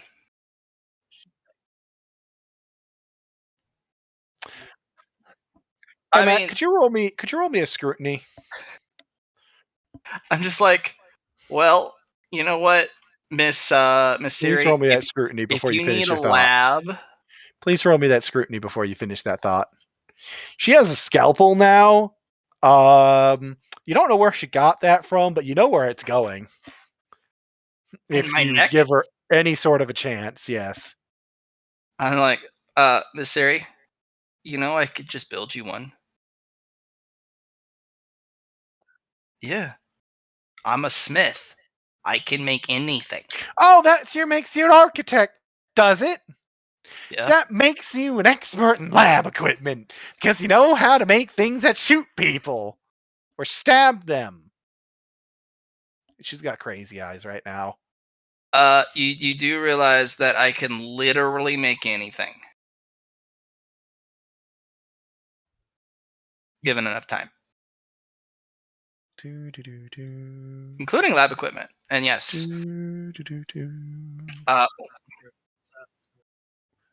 Where is Siri's? Where is Siri's character sheet?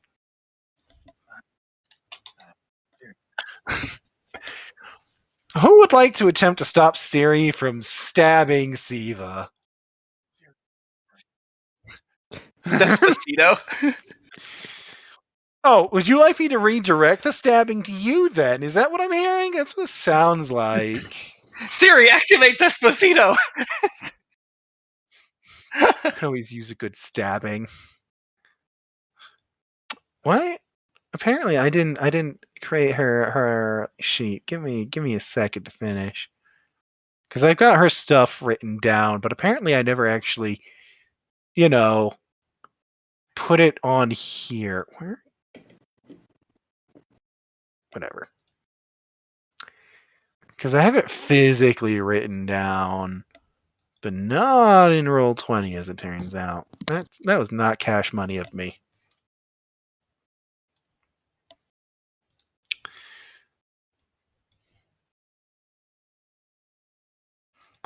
So, boo, standard attack. She attempts to stab you and misses.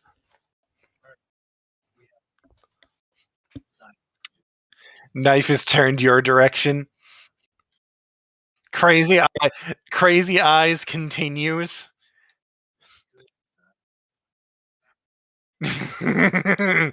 Crazy eyes do not diminish.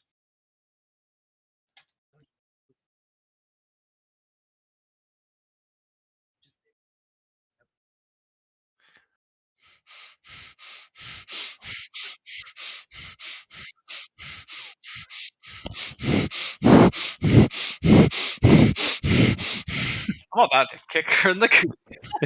No. I Blast was already planning on fixing this. This is why he walked past. He just walks back in and hands her the standard flask. She looks at it. Drink. That goes up and gets tipped back, and unless you stop her, she's going to drain it. No. It is black coffee. She drinks it even more desperately than if it was alcohol. Yep. Pats her on the head. Behave, and I'll share my stash with you. I'll fucking murder you in your sleep. You couldn't. No, I can't. Damn it! I mean, dear God, lady, I just got airstruck, had 2 limbs and most of my torso blown off, and I'm standing here handing you coffee. Behave and I'll share. And he turns and walks out. Fine, let's go work on the damn drones. Thank you. I have booze too. Closes door.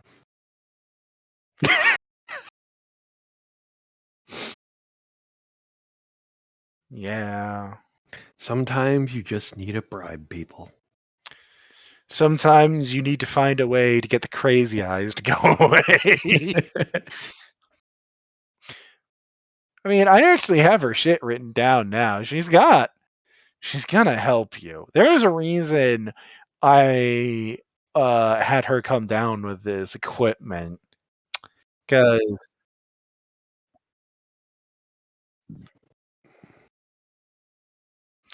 no, she had brought down some very basic equipment.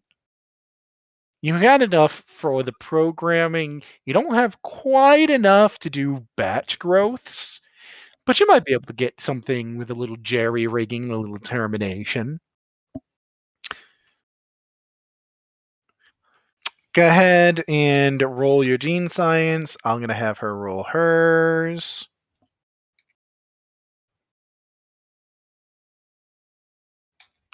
How gay.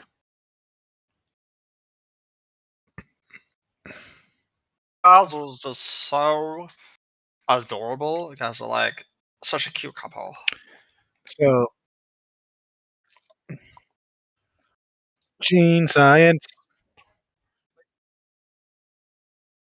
Yes, you are doing programming. I'm having her do the gene science part, but she doesn't know the programming that you're trying to do here. Also, can you see what her stats are specialized in? Would you like to see what her awareness roll is, though? Would you like to know why she never noticed that the drones weren't really under her control?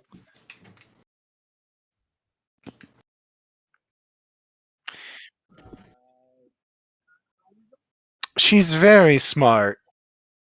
Nice. This is smooth as fucking butter for the two of you.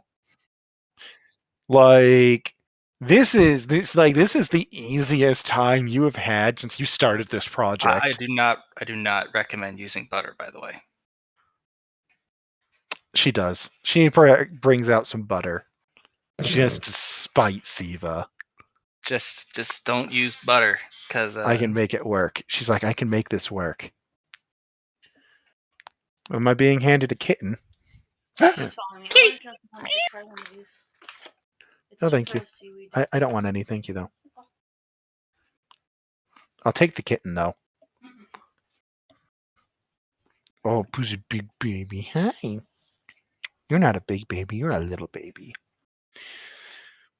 All right, so now that I have something small, furry, and wiggly in my hands, yeah, no, it's smooth as butter. It's going to take you... Oh, with these rolls, both of you rolled single digit, actually. Holy shit. Well, yeah. Okay, I want you to understand that her stat sheet has a lot of 10s on it.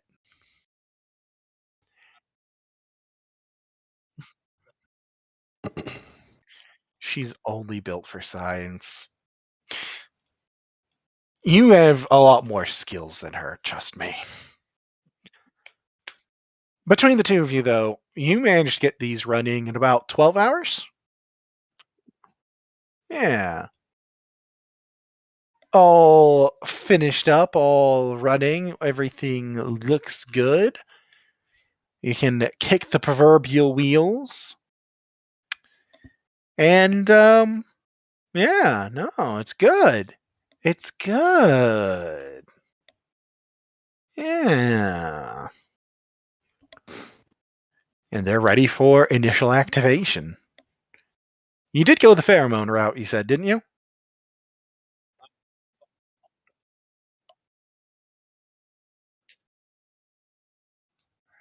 So you do want to feed some Forgotten Essence into these things. I will need put in a well. If you like, the way we could do it is put it into one, boot that up, and see how it results. That's what Siri is immediately recommending when you're like, I want to put Forgotten Essence into this. She's like, do one, find out what it actually does, and then do the rest. Taps head like, yeah, we're thinking. We're thinking. I'm going to need. So you're gonna okay. I'm actually gonna need an influence roll for you for this.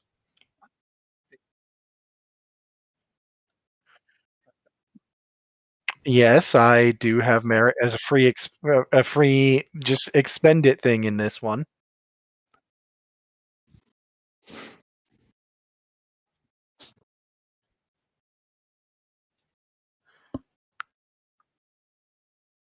And as a reminder for this, if you do spend a fate point, it is you have to roll lower.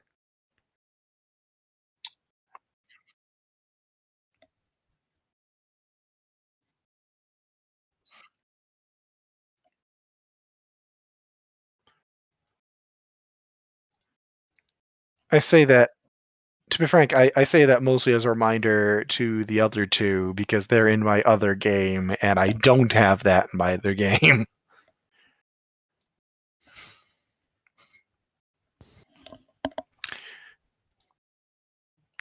I got two very different energies between the Cosmic Eye game and this one. As I'm waiting for him to finish on his expenditures. This one is a much more ramp up. Let's do it.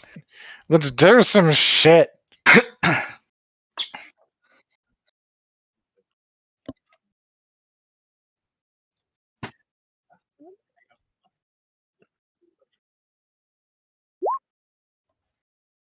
You actually fucking passed that.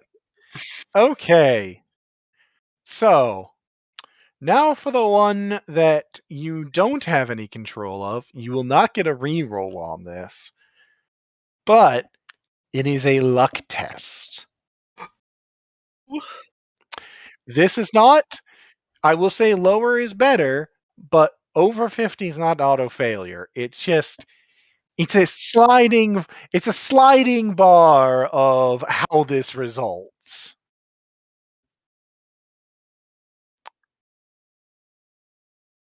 All right. And then I need to make one roll on my part. Okay. So, you get it all done. You get everything together and you're like, "Okay, time to wake them up." And when it wakes up, it crawls slowly out of the tube. It kind of pauses, looks around slowly, and then it turns its gaze back to you and sits there in silence.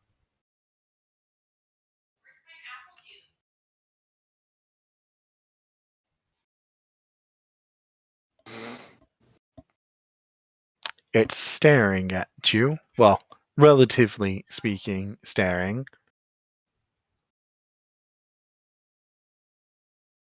You know these things don't have a name baseline.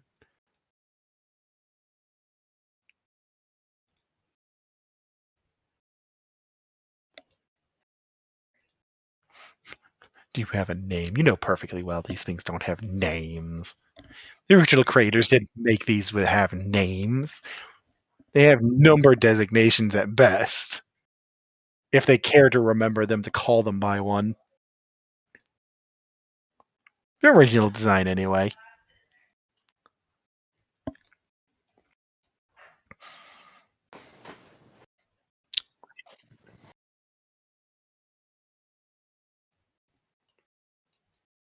So you said Juno? Yeah.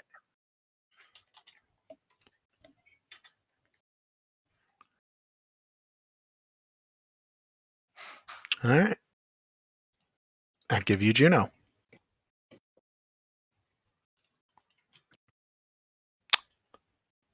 And it just sits there and watches you. You can definitely feel that it is very distinctly watching you, too. That is significantly more awareness than the original design had. Well, active awareness, I should say. Like, they noted people to move around them, but they didn't just stare. So that's your first difference.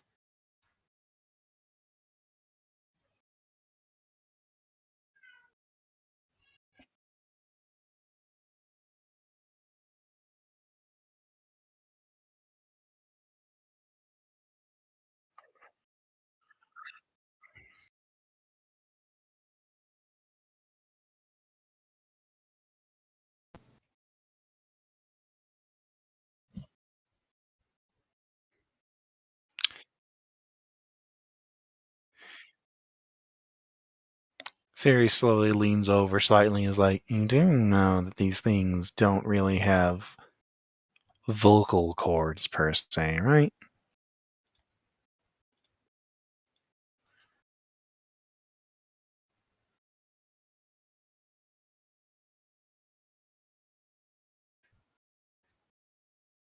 Okay, okay.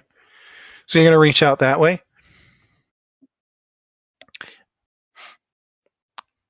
So go ahead and roll me your casting stat, which I believe is intelligence for you.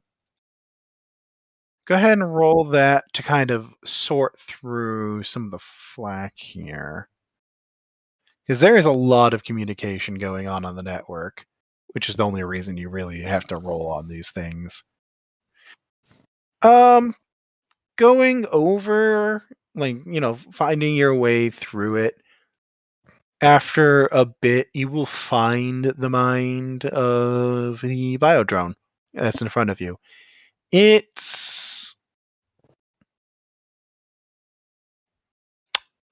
don't understand what's going through its head.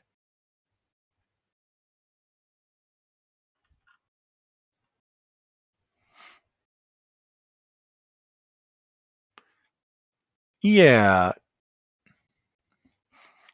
Basically, yeah. Like, it just, whatever's going through its head does not compute for you.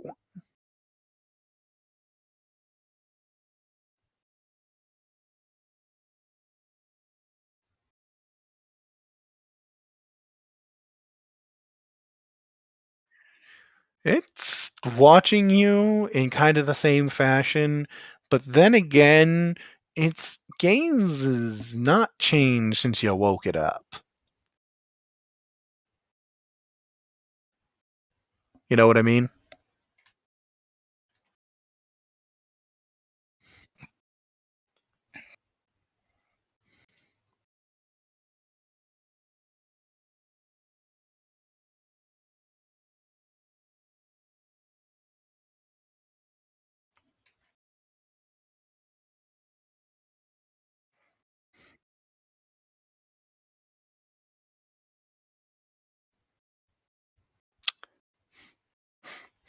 The head cocks slightly.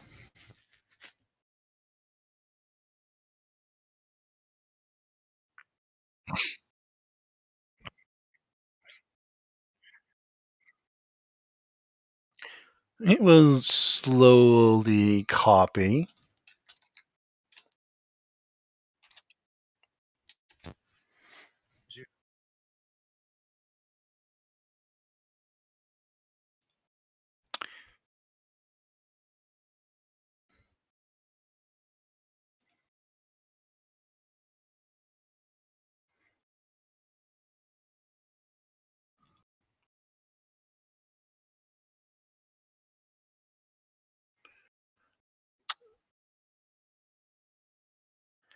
Siri is going to join the NPC folder finally. Yeah, the thing's just kind of You watch as its gaze actually shifts away from you.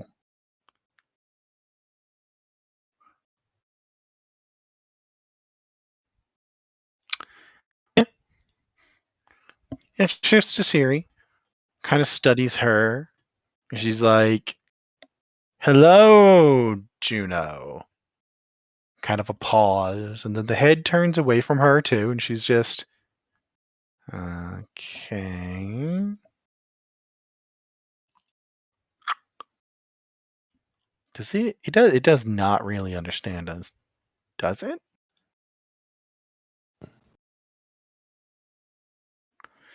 And you want to watch as it finally walks, and it moves over to one of the other tubes and is studying the inside of the tube.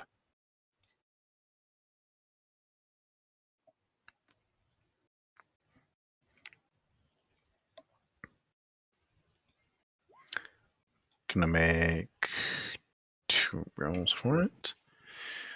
You watch as it's kind of studying the tube for a second, then it reaches out and kind of starts feeling along the edges of the tube with the only way you could probably describe it is a clear intent of opening. She's like, I think it wants the other ones out.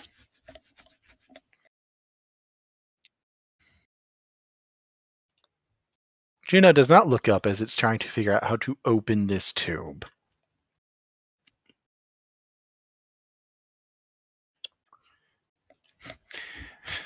It kind of withdraws its hands. It withdraws its hands when you do this. It doesn't take effort for you to do it. You know your tubes. You have all this. You didn't implement the security yourself. It doesn't require a roll, really. And as that, you'll watch as the initiation process goes through. This one stands up. And you'll watch as it kind of looks around, looks at Juno, and then you can feel like that connection between the two, like the psionic connection, stick in between the two of them.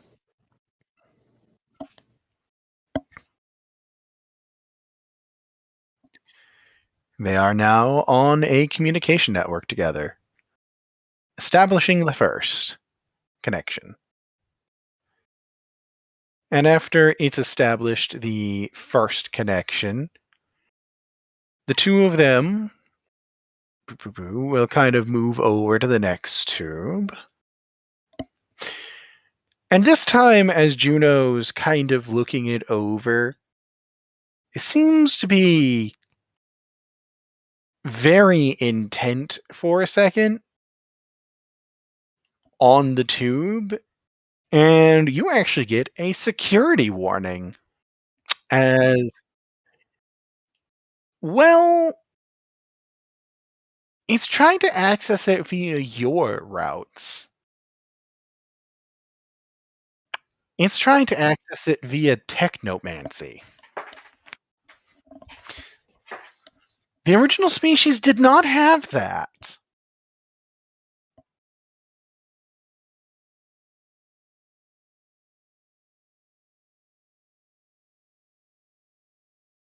Seriously, highly possible. Would you like to allow it?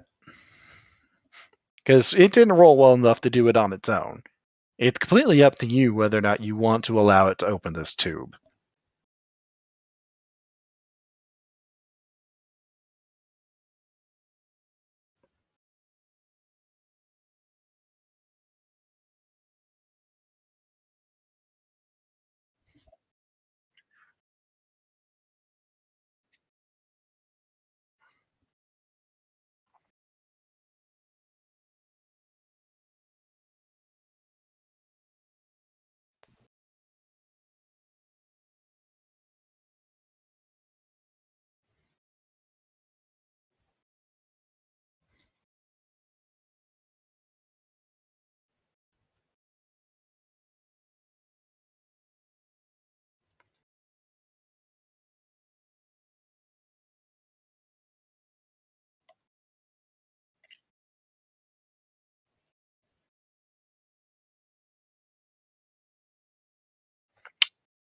You're going to guide it through the process?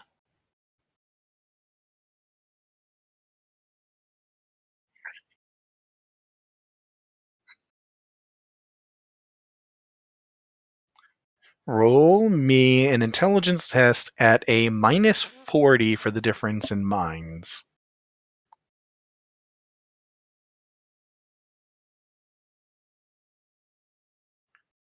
Just a flat intelligence for this, because this is mind-to-mind communication.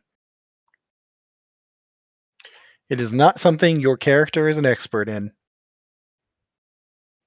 Don't you have unnaturals? Did you add the bonus from that in there? Oh, you only did a -30. Okay. Would you like to do a reroll or anything?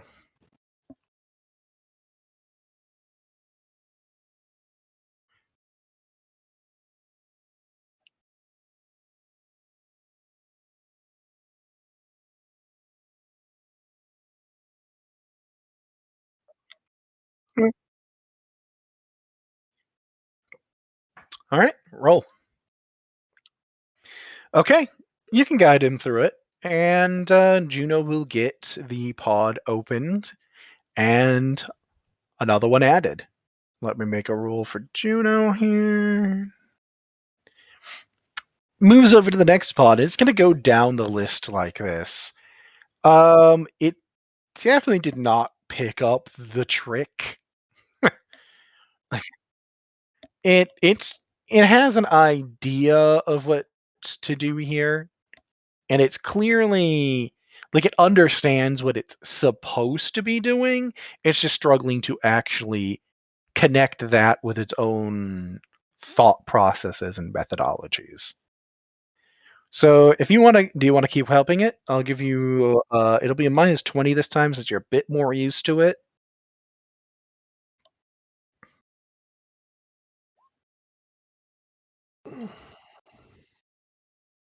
I made some rolls for him, and it will actually pop open.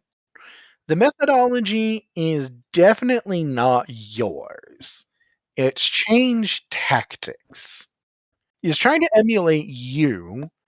Now it's just trying to make it work.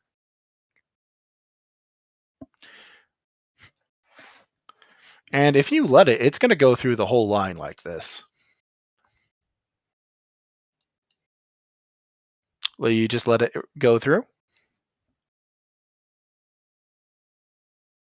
All right.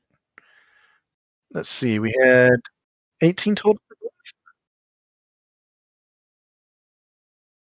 18. Okay. So I was getting a count here of how many I needed.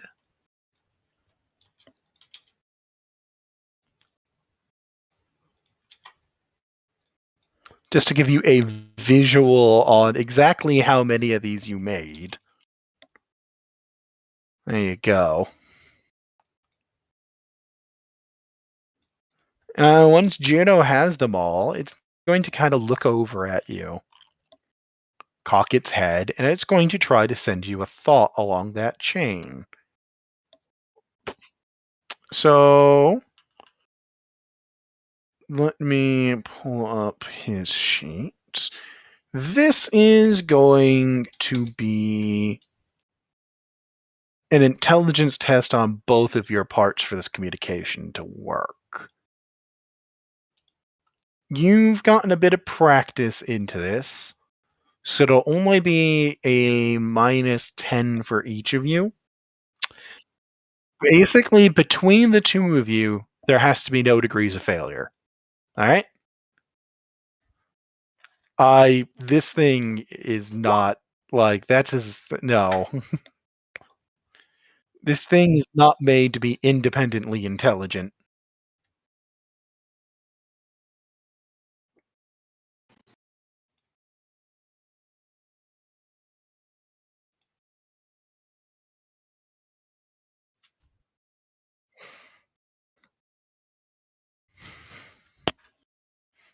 Yeah.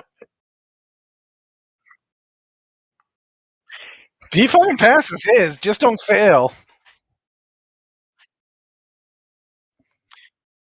Okay, so when it sends you isn't exactly what you recognize as a thought, but it's close enough. And the thought that it's sending you, the pseudo thought that it is sending you, is we build.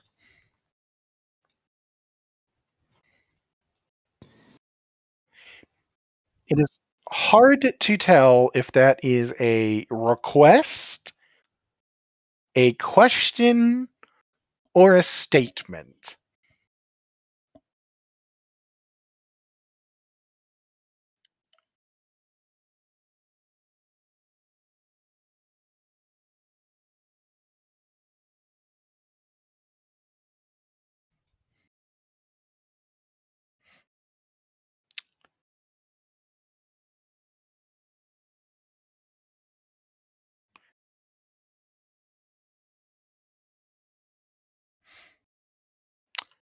So, it's going to send the thought again to you of we build.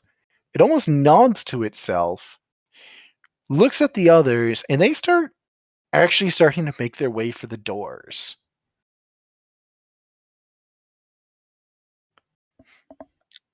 It did not wait for you to tell where you wait for you to tell it where you wanted it to go.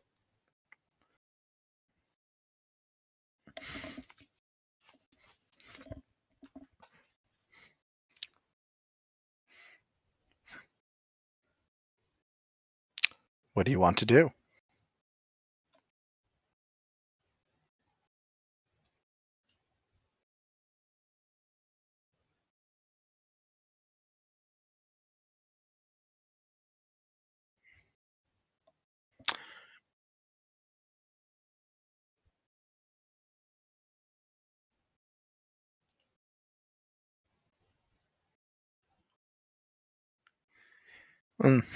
It would seem that some sort of hierarchy has been born.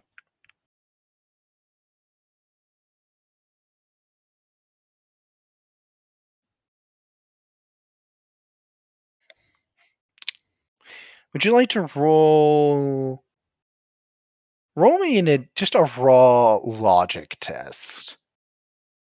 Give me a logic test. Give me a logic test. Go ahead, roll me a logic test, my man. Mm-hmm. So, as you're kind of watching it, as it's starting to make, like, kind of very clearly guide the others out, you can see the connections that are starting to form between them. And you can see some of what's been given to it. When you gave it a piece of the dark seed of the forgotten, you were just trying to give it a piece. Looking, you realize that it'd appear that the deity behind the dark seed decided a piece wasn't enough. There is a full dark seed in that thing. You are not getting that directly under control without a soul binding. At that point, you would have to go, like, you can still go try some more traditional methods of establishing, dominance and the like, but you know for a fact you do not have the physical capabilities of doing the more traditional methods. But also, it has the dark seed in it, and you've already gotten a taste for how they interact with other dark seed. Brothers, sisters, Brother. companions.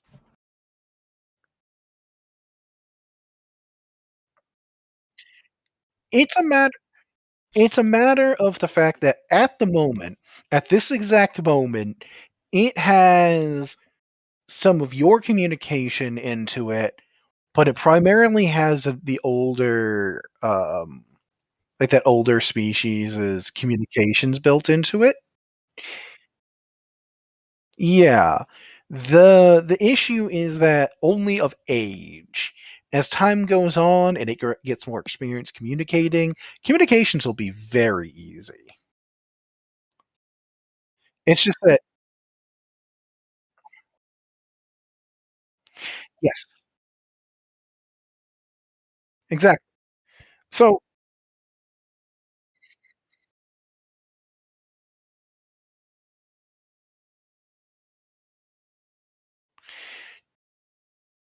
you don't know what Juno's planning, but Juno at this second is the manager. I'm sorry to tell you. You're going to try to guide them as best as you can, right?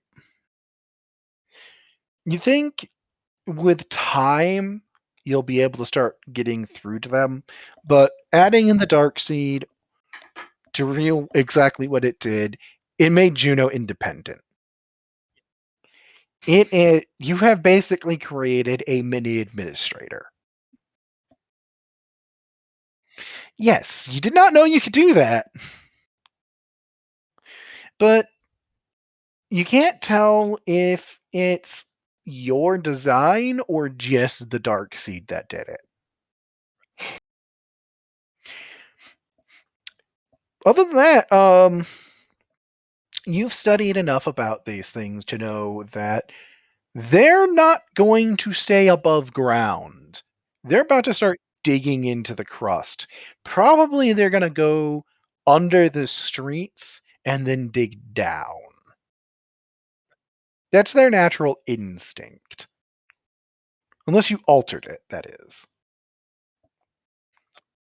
If you want to alter it for them to build up, sideways, what have you, they have a natural build instinct that is so hard coded in that it's going to be something you have to work with.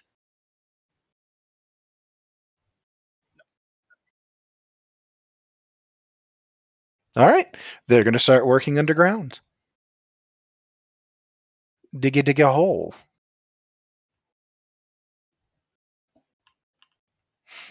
And as you come to that and you're like, okay, well, there they go. You kind of turn back to the rest of the team and more and more of your staff from the ship are making their way down. Well, not down, into the base, I should say. Everybody who's coming down is already down. And some of them are injured because of how everything went. There's actually not that many because pretty much anybody that got caught on the way down is, well, they're dead because their ship got shot down by, you know, missiles and crashing shuttles and things like that. That it wasn't a good landing, to say the least. But you make do with what you got at that point. So I'm going to put these guys off map for now. You do have all the equipment to make more, by the by. And you did remove their ability to just make a gene lab, I presume, unless you want them to have the ability to make gene labs. It was originally, that's why I'm asking. So you did remove that. Okay. So you don't have to worry about them randomly increasing population so far. So, as for what actually got down to the surface, with it kept in mind that anything on the surface isn't on your ship, how many ground forces do you actually want to have tried bringing down?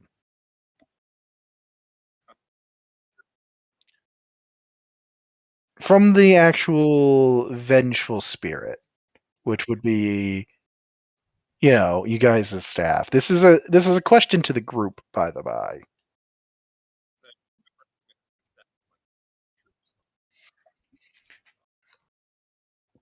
About 150 troops, I believe, is what you had on. Let's see. Most of what you hired was engineers. You had about 50 troops on the Stream Cradle, and then the Spirit, the Vengeful Spirit, that one had about 150. So, how much do you want to have brought down? Keeping in mind that this does mean that if something happens and there's boarding fights, that is fewer troops on your ships. I wanted to leave at least a third of the men on the ship. You can bring down as many as you.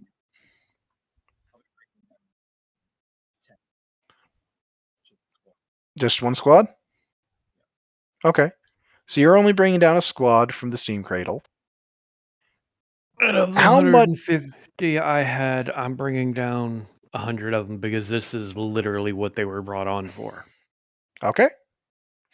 So I said about two squads have gotten two shuttles of the troop transports got taken out. They had, I'm going to say, between them, 30 troops got lost, all told. Yeah, we're going to say about 30 troops were lost, all told. So you got 70 of your men down. You only brought down a single squad, and I already had the losses pre-calculated, so that's fine. So yeah, that is the bigger pain. Is that's most of what got lost in the bringing stuff down was equipment and food. You don't have enough to start up a weapon manufacturing. You've got what you need to produce more ammunition. And with time, you'll probably be able to get that set up for small arms and the like. But right this second, you have production capabilities for ammunition. Boo, boo, boo, boo, boo. Let me make a handout here so we can just have something to write this down. Notes for supplies.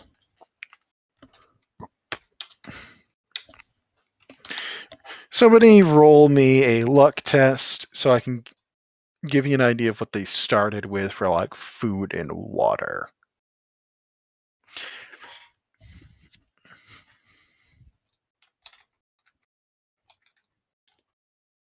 Anybody can roll that.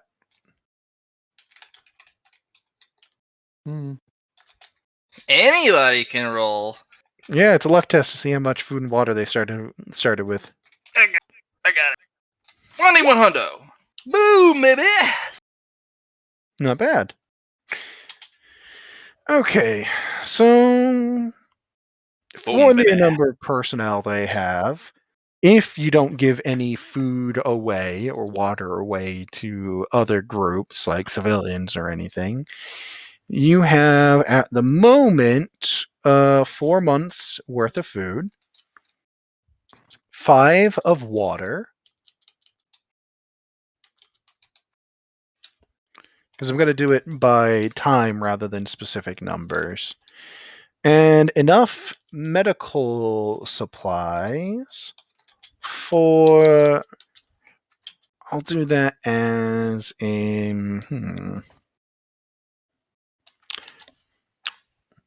let's say 200 uses. And then ammunition will be a bit more vague at the moment while I decide exactly how I want to handle that. Because just giving you hard numbers on ammunition can be a pain in the ass. Here, I know how to do it. Brother. I'll have the ammo supply based on how many months of just hard, or how many days of hard fighting, just on the front line. Do not try hit and run tactics, just direct combat you have. You'll have only 3 days worth of direct combat, like just constant for a full day combat ammunition. That is what you're most low on. And then your ships pull away. They're not going to engage. They're not engaging a heavy cruiser. Hell, Wow. they do get a proper scan on that thing. The heavy cruiser does have a capital weapon as well. It has a railgun. So if you fight that thing, it will be a rail slug. Mm-hmm. It'll give you a little It'll give you a love tap. Give you a nice little love tap. Just a nice little, knock knock. Hello, I'm here. Don't you see me? Aren't you excited? It does have the only the one rail cannon. It is on the front as well.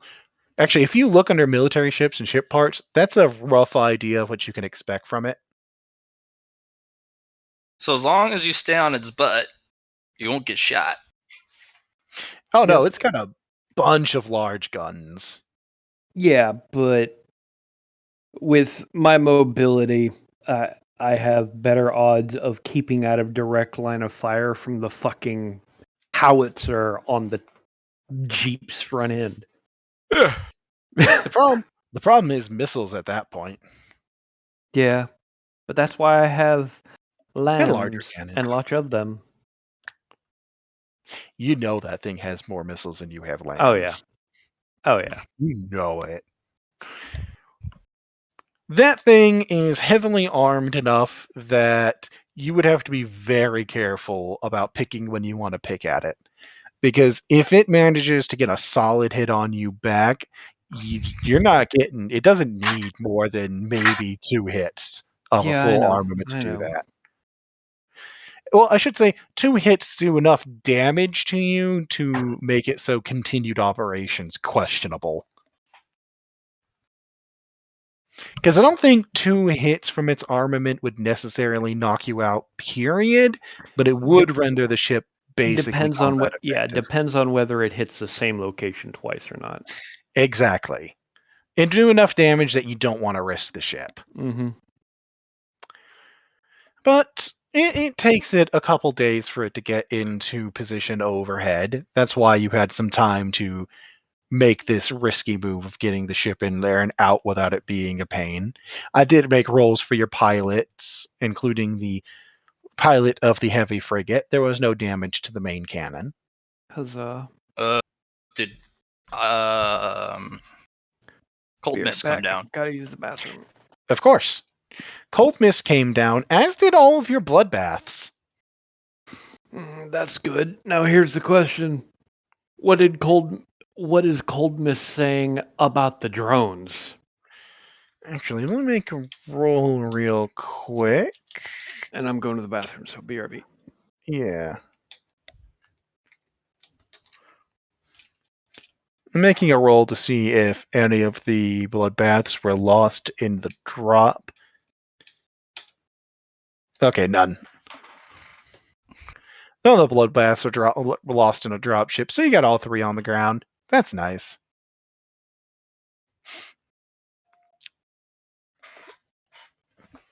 I believe I got asked about drones, though.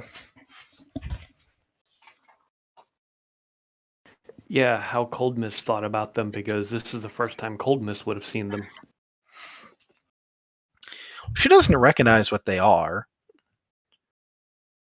Like, she can just acknowledge it. Like, she can register that they're not soulbound or anything, so that's good. But she doesn't actually know what they are. Thank you for joining us, Exalted One. She'll kind of look over at you, and she's just... Smith? We have a interesting conundrum. There's always an interesting conundrum to be figured out. Which one have we arrived at today?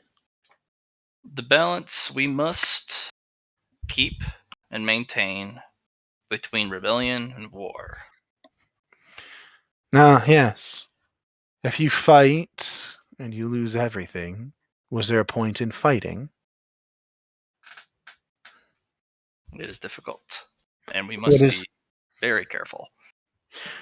At what point does war have no purpose beyond death?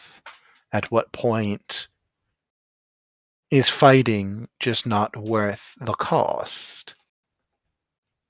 For you and I, the answer is that there is no point at which we arrive where fighting is not worth the cost. Not really. It's in our natures. We follow the primals, and such loss of life is just a part of things for us.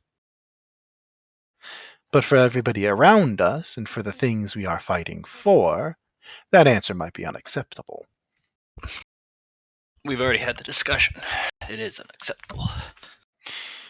Why do you ask? I may need your guidance. For someone, you are someone far more experienced. I can offer much guidance, but it's only a question of what it is you are seeking guidance for.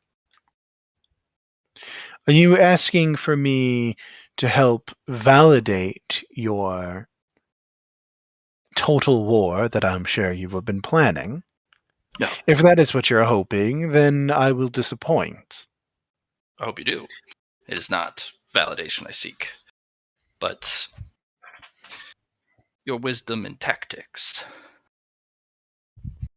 We have a vast number of things that need to be done, and perhaps a keen and experienced eye can help ascertain the order of things that need to be done, especially with the new arrivals. Perhaps you can tactically assist and or guide what type of methods that would be best employed against specific targets, or how to overcome specific obstacles. Such as? Well, we have a significant problem involving supplies. We have Of course. basic weaponry, but we also have enemies like bulwark paladins. Have you fought a bulwark paladin? Once, yes. To a standstill, I might add. Well, she earned my respect. Well, one is coming down. Paladin and Do we Hail. know which? Yes, that would be the one in question. It has a... I suppose you would like an idea of what you're facing, then. Paladin and Rana Hail. They fought a cousin clan of mine, one that I was honor-bound to assist for a time. Before this assignment, in fact. Hold on, let me find my... because I have a thing. Grumble, grumble, grumble. There's my notes. Right.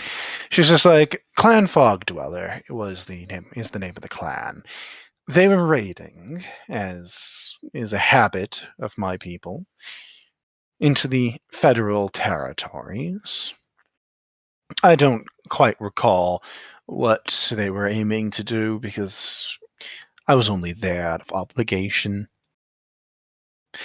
Either way, I and the paladin found ourselves on opposite sides of the fight on the field there. Her men fought admirably, put us to a standstill, and drove the clan off. Much destruction was done, but we came to a conclusion in the end.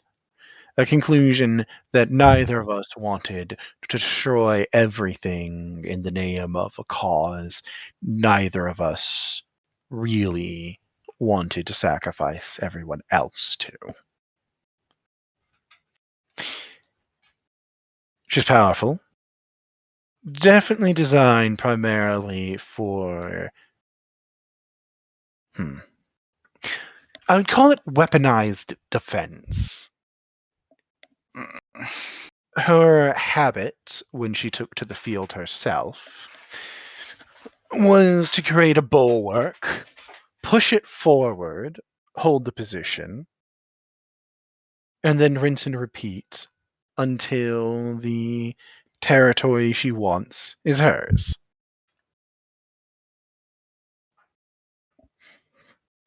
How does one fight that? I For have the forces you have, you don't. Instead, you strike where she's not. That's what I Find other locations. Yes, exactly. You find other locations, other targets, give her something to focus on, and then you direct your forces to where she's not. It won't work forever, unfortunately. But it would buy you some time in the early fights to make some progress. Perhaps seize critical equipment early in. There is another alternative as well, with her at least. Communication. This one's willing to negotiate. But don't we need to do that from a position of strength? Preferably, yes. Does she respond well to ultimatums or threats? No. Don't...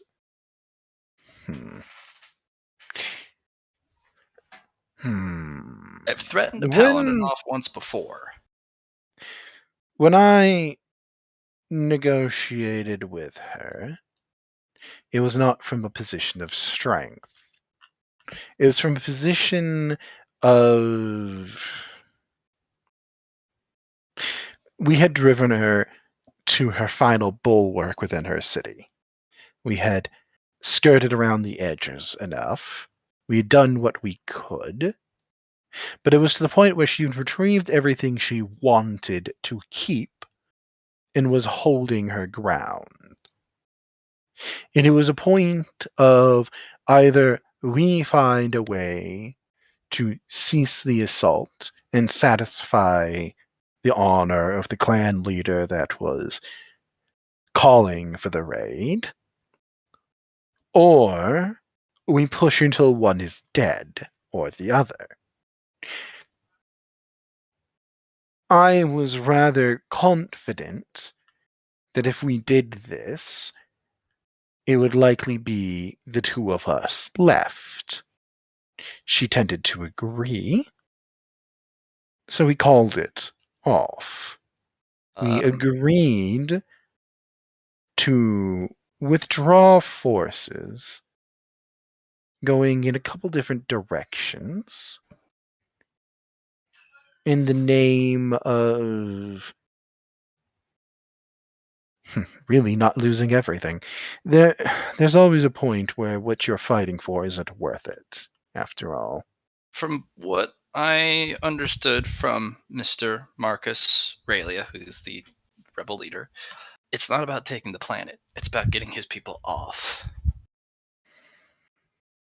Which I think is a really strong negotiating point.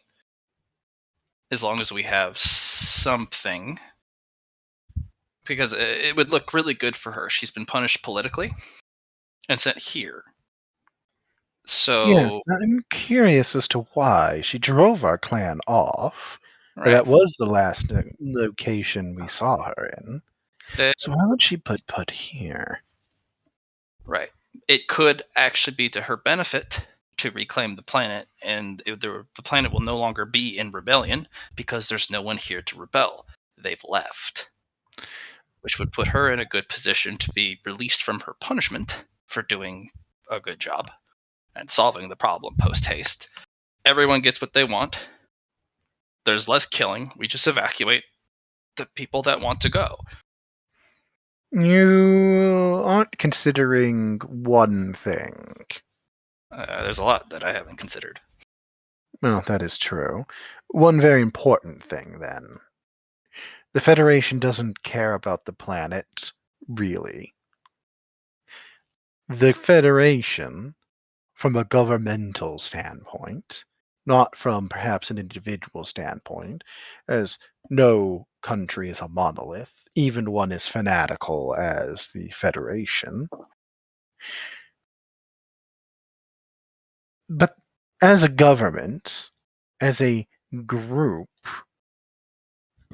they just don't want the people to be where they can influence the population. This is where they send the dissidents, you see.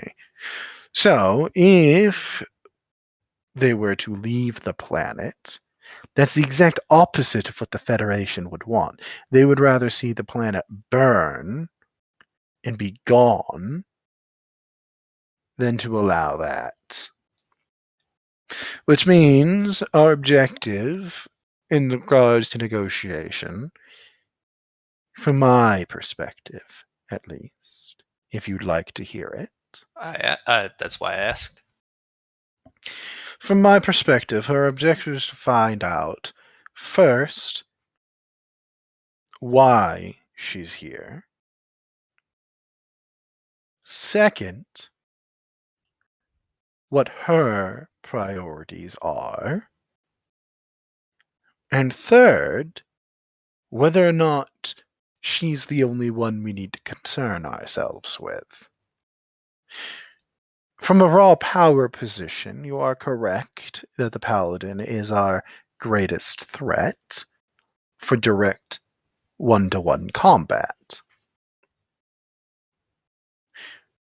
However, artillery shells can strike a school as reliably as a military target.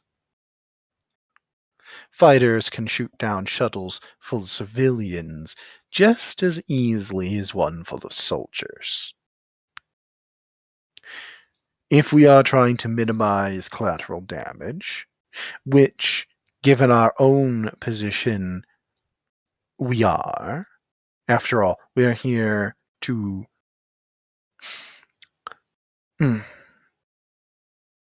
it is to our benefit to have an intact planet and population than it is to have a smoldering husk.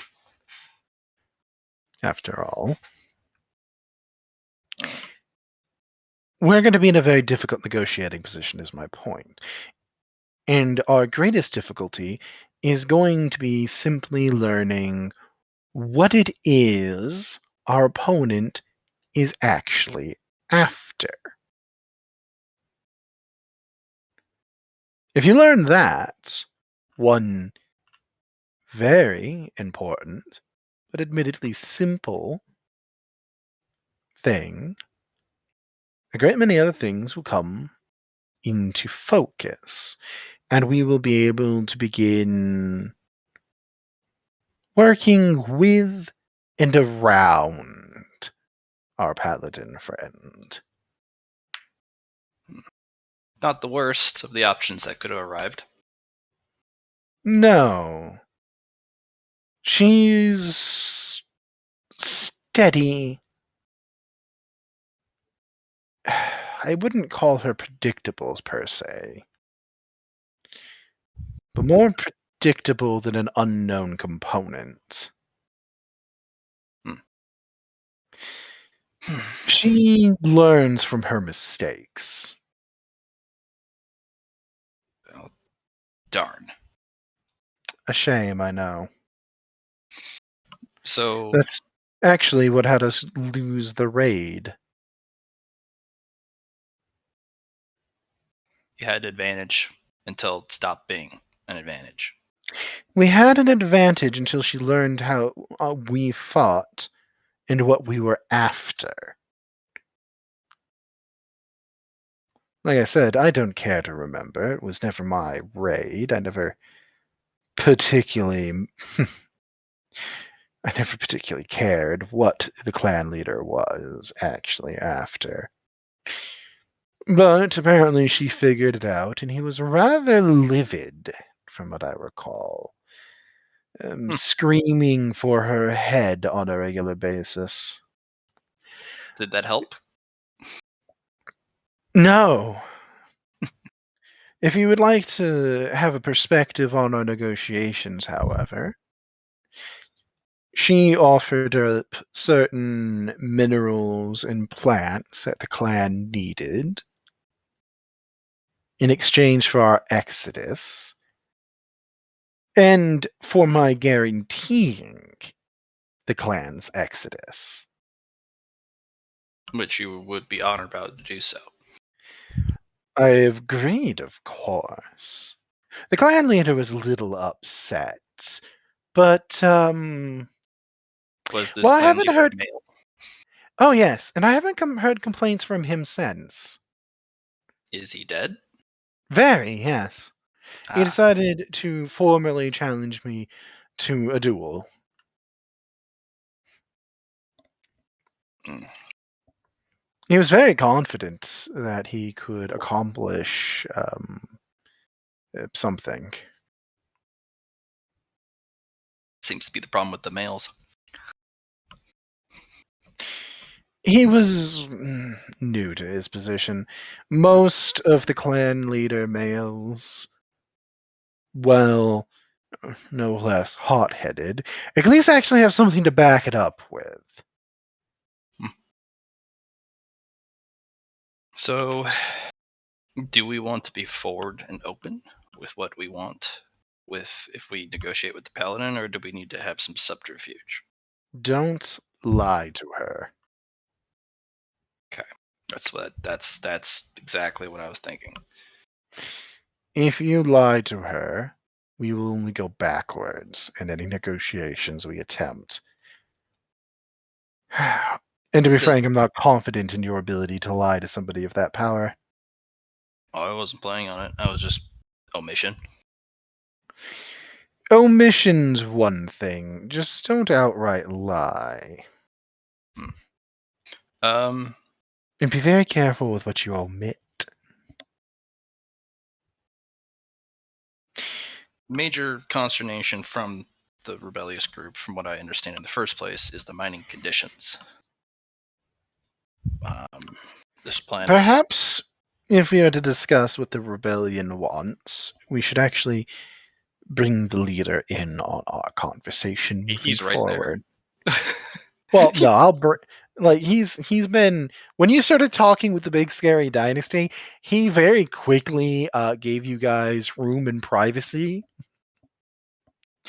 A great bunch of people did. In fact, you'll notice that the entire area, despite the fact that this is not a big space, and you are right about there just being more or less fake walls up, you guys have a surprising amount of privacy without any warning.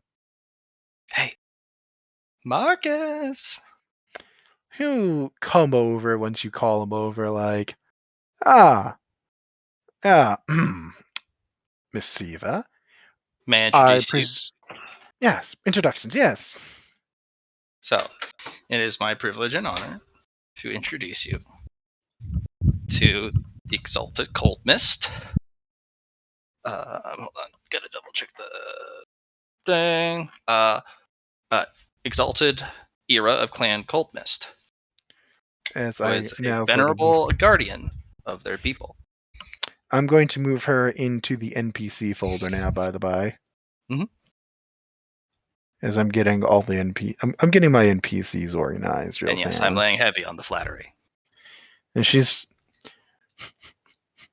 you can tell that she knows you're flattering her on purpose. It doesn't change anything. Because no, please do flatter away. I lay That's how heavy she on her title. works. Yeah, I lay heavy on her title. And But I lay heavy on her clan name as well. oh yes, that's very, very important to make sure you get the clan names fucking right. Yep. But he will he'll actually bow to her, and you can hear him doing his best on some Dynasty speech. And you will feel amusement from her as she's just, no need for that, good sir. As the little symbiote bug starts talking for him. She just kind of gives him a short little, nod of respect. And she's just, I wouldn't worry about that, good sir. Don't worry about that at all. And he's like, yes, thank you. So, what honor do I have this particular meeting? She's like, we were discussing the objectives of your rebellion exactly. And he's like, yes, of course. Well, the first and most obvious objective is really self-governance. We don't want to be a part of the Federation anymore. It's really as simple as that. We've spent so long working under their whip that most people won't tolerate it anymore. Nor would I want them to. And she's like, autonomy. A difficult sell.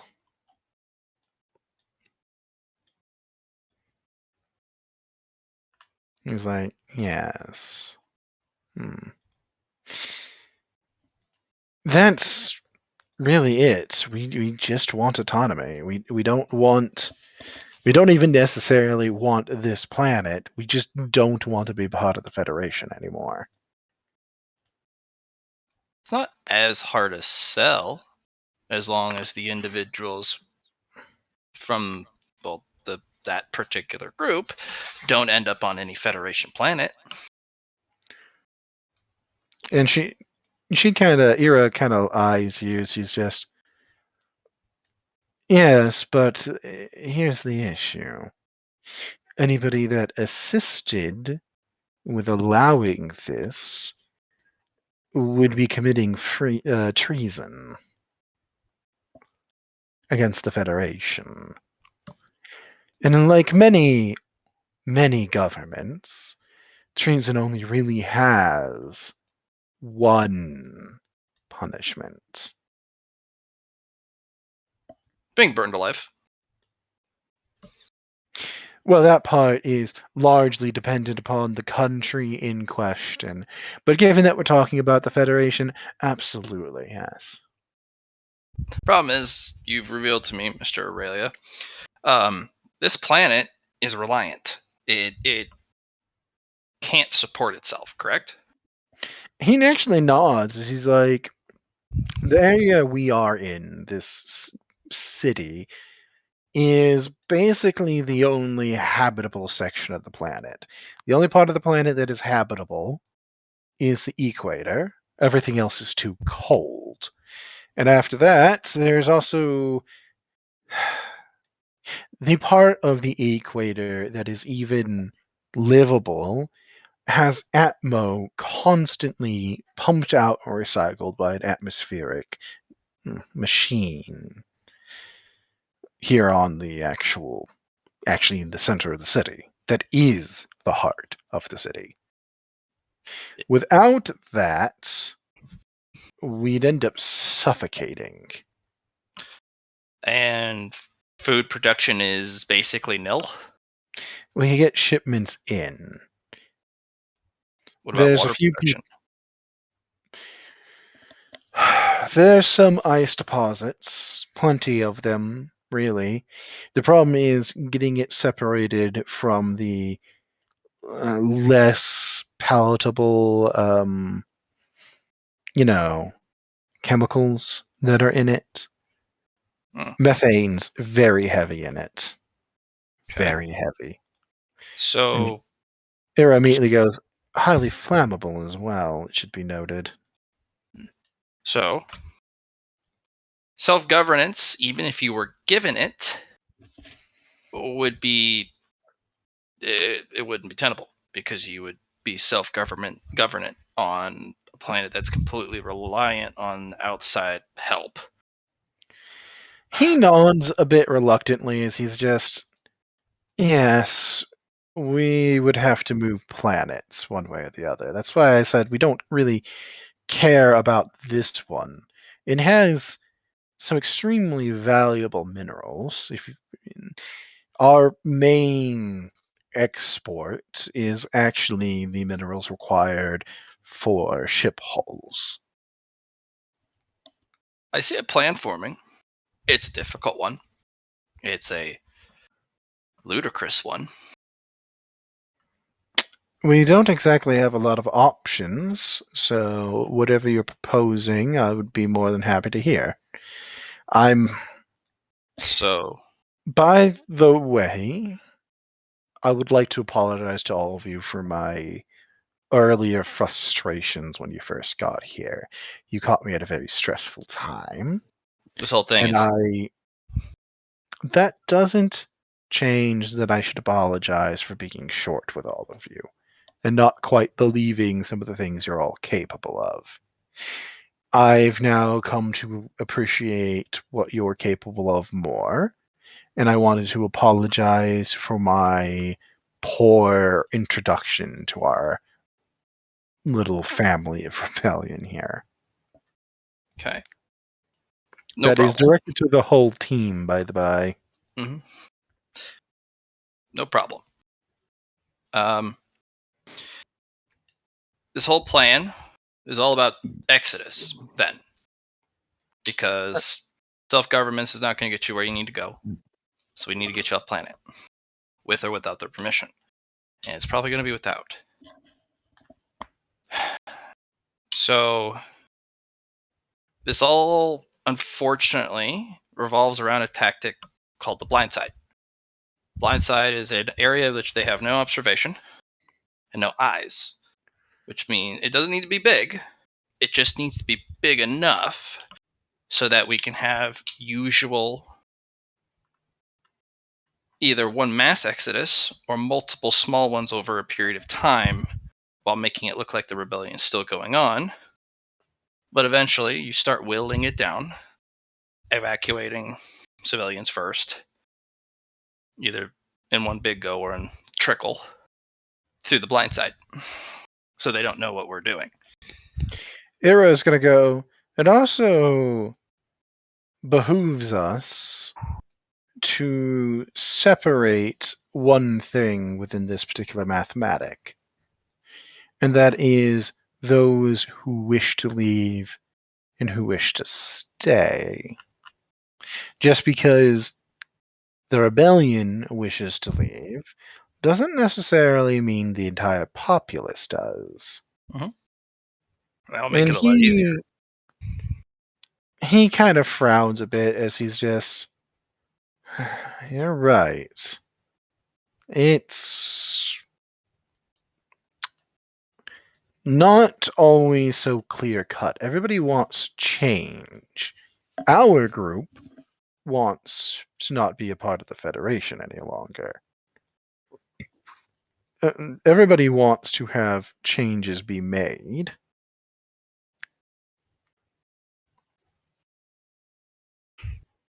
And we have no means of taking the planet.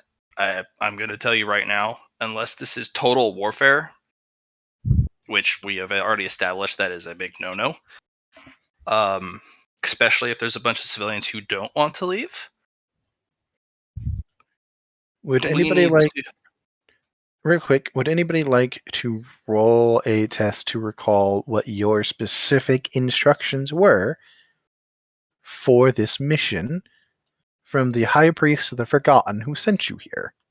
Pretty It sure was to it's stay assist Marcus Aurelian until in his we're rebellion, whatever flavor that came of. What do you want us to roll? Just a basic intelligence test to recall what he said.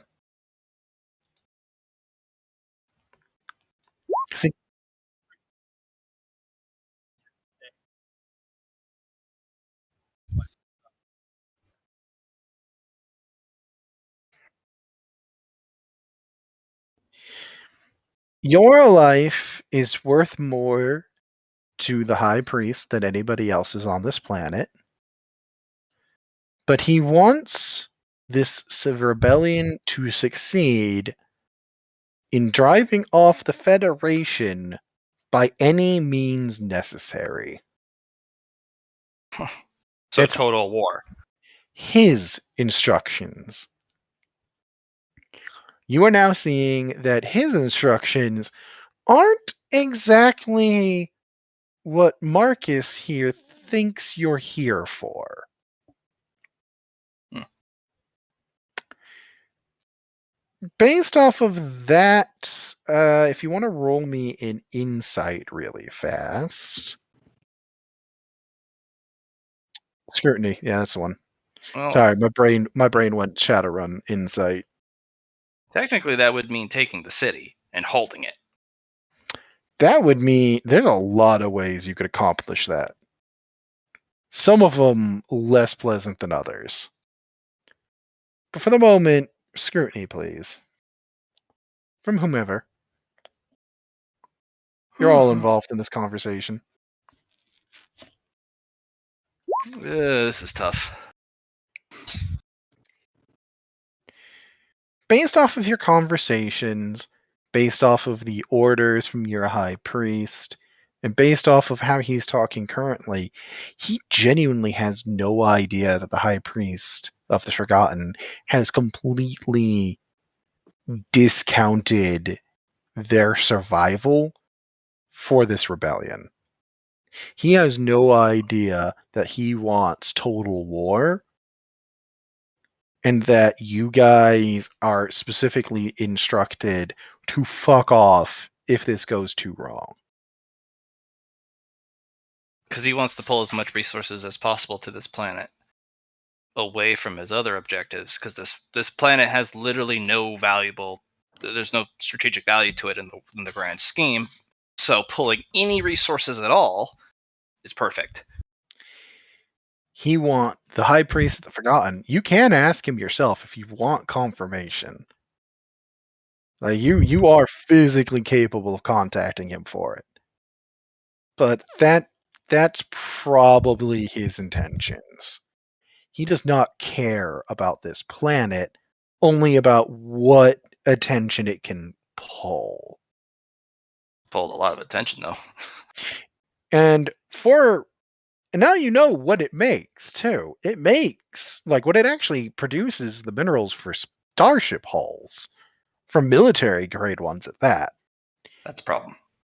It's a resource that taking this planet by force, even if it leaves the planet uninhabitable right now, isn't going away and does not require the population to be in any way, shape, or form alive to continue.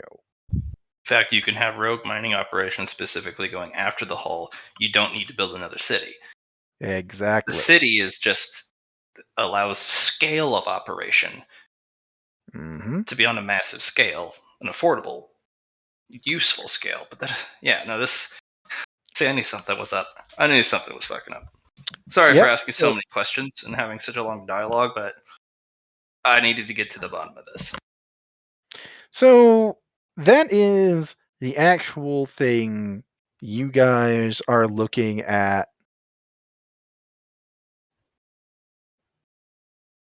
from your side of everything. You are dealing with the issue of the rebellion wants one thing, your boss wants another thing. And these things, they do not coincide in any viable fashion. I'm gonna kind of exalted one. Kind of shifts her gaze your way. She is, as a helpful note, she works for you guys, not for the Forgotten or even for the Primals. Yeah. She is here specifically because all of you hired her on. No. I have last specifically, if I recall correctly. No, me. I got this guy. That's right, you're the one that got her. Is this the time to be brutally and savagely truthful?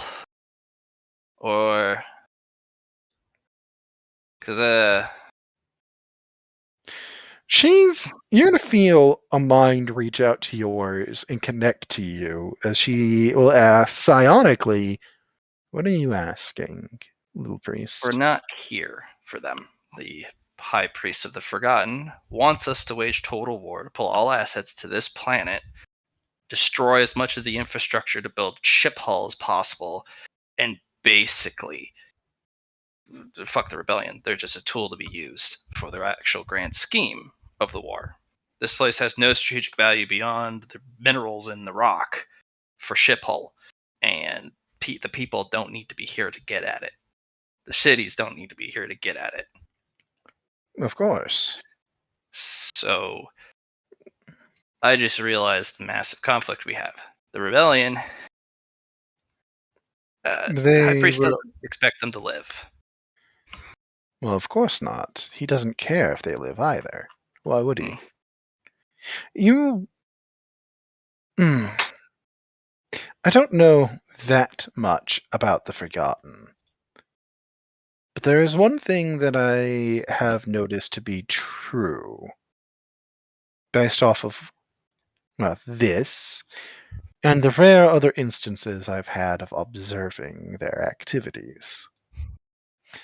They don't care about outsiders. Their Well, objectives are very internally oriented. I'm trying to be polite about my phrasing. and if they were already part of their group, they would be fighting total war because they're part of the group. They are martyrs for their cause, as I've already shown and proven. But that is the issue, isn't it? Yes, They're martyrs. they're loved even after their death, and it's a But these ones aren't even actual martyrs. They're just fuel for the pyre. yes. In fact, if somebody was to be a martyr, do you really think it wouldn't be you and yours? It's no, it would definitely be us. We are a massive spark for many, many fires. Precisely. If they haven't given you instructions to be a pyre, that means he doesn't even consider this objective to be anything more than a distraction, though. It is. He wants us to leave if things get bad. Or then he doesn't even consider this to be a fight worth martyring for. No, he just needs resources pulled as much as possible. That's... I want to help them, even if it's in defiance of our orders. I want to get them. You out. know, it could also be a test of you. That is true. See how much he can trust you. Even if you are brothers and sisters to the Forgotten, certain beings of power are not ones that trust easily. Still, I'm a soldier, and soldiers we fight for something, and it's not this. I may joke about destruction and killing and the loss of life in general, but at the same time, there's the other half of me that goes, then why do anything in the first place? So, code of honor within me says, I want to support the rebels, me personally. I want to help them find a new home, get them away, let the people who want to be here be here. Discuss it with the rest of your allies. This is not a decision for you to make alone. I know. But this is also the harder path, because it would be so easy to forsake these people. A moment. Silco. Last. Both of Mhm. you are going to feel the handshake of a psionic power trying to loop you all into a communication. Silco, for you, it's a bit more tenuous and clearly is actually taking a little effort because of your natural psionic resistances that you cannot turn off. In fact, if you want to join this, I will actually require you to fail a roll.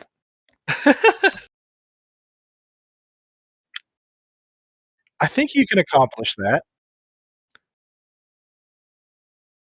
49%. All right, Good. Iron Wall. let me roll for Ira here. She will beat you, and if you want to join in the conversation, you can. I thought you Yo. might find that amusing that you have to beat your own psionic resistances down to communicate psionically. Yo. So you guys will find yourselves in a little psionic communication circle, as Era will be like, I believe this is a conversation that all of us should have. And you actually hear Lieutenant Zhao's voice in your head too. She's like, yes, it probably should be, shouldn't it? Yo. And Era will give a brief recap for those who were listening. Was everybody listening? I'm not sure if anybody phased out. I know you were. I was more asking if Ogre phased out in this conversation or not. I wasn't there, so I phased out. I'm sorry. No, it's fine. If I'm What is not it? directly there, I tend to try and phase out so I don't meta too hard. No, I know. That's why I asked. So, to give you a quick recap of the conversation, basically, what has been figured out is that the High Priest of the Forgotten have sent you guys here to ensure that this rebellion brings in the maximum amount of attention it physically can. He wants all-out war. He does not care if this rebellion succeeds. If they become martyrs to the cause, yeah, I mean, they're martyrs to the cause. He does not care. He wants this to be a massive distraction that pulls in as many resources as physically possible. And this location is important enough to the Federation, given that it produces the minerals for Military grade military shit. help. Yeah, that they'll actually go through some effort to maintain control of the planet. Whereas the Forgotten's group does not give a shit. And then Marcus Seralia here doesn't want total war because that will slaughter the population of the planet and at best leave them on a planet that needs to regularly have food shipped in because it cannot sustain life on its own. So he doesn't want total war. But that is very specifically what you were sent here to commit. But Cold Mist also stipulated that this also might be a test to see who we are. This might be a test from the High Priest of the Forgotten to see what he can push you into and how far you're willing to go and how much he can trust you. Very tough. Siva is currently wants to basically say fuck him, defy the High Priest of the Forgotten, and do what she wants. Defiance! However, as a reminder for those who aren't yelling defiance, you are in the belt. You are in the belt of the Federation on the rim of all known space. Oh no. You. Mhm. Blast already has his decision, and he doesn't give a shit what the High Priest says. He doesn't give a shit what the leader of the rebels says. He's going to handle it as he wants to handle it, as he was given direct permission and requested to do so by the Forgotten. He was told, if I decide to show up, handle it however you see fit. I want to see what you do. Leading on that higher power instruction. I know that Yup. feel. I know The that High feel. Priest can kiss my ass. I have direct orders from above him. So, to finish the thought I was trying to Sorry. provide, because I feel it is a relevant thing to keep in mind, you have nowhere to go if you go against him. There are no other allies here for you. Yeah. There are no other groups to go to other than the Federation. It's you, the Federation, and the Forgotten's people, and a few independent rebellions. That's it. Mhm. That's all that there is here. Oh no, it's don't misunderstand what I was saying. It's I'm going to help him as best I can because I want to. But his orders do not trump the Forgotten's requests. That's great.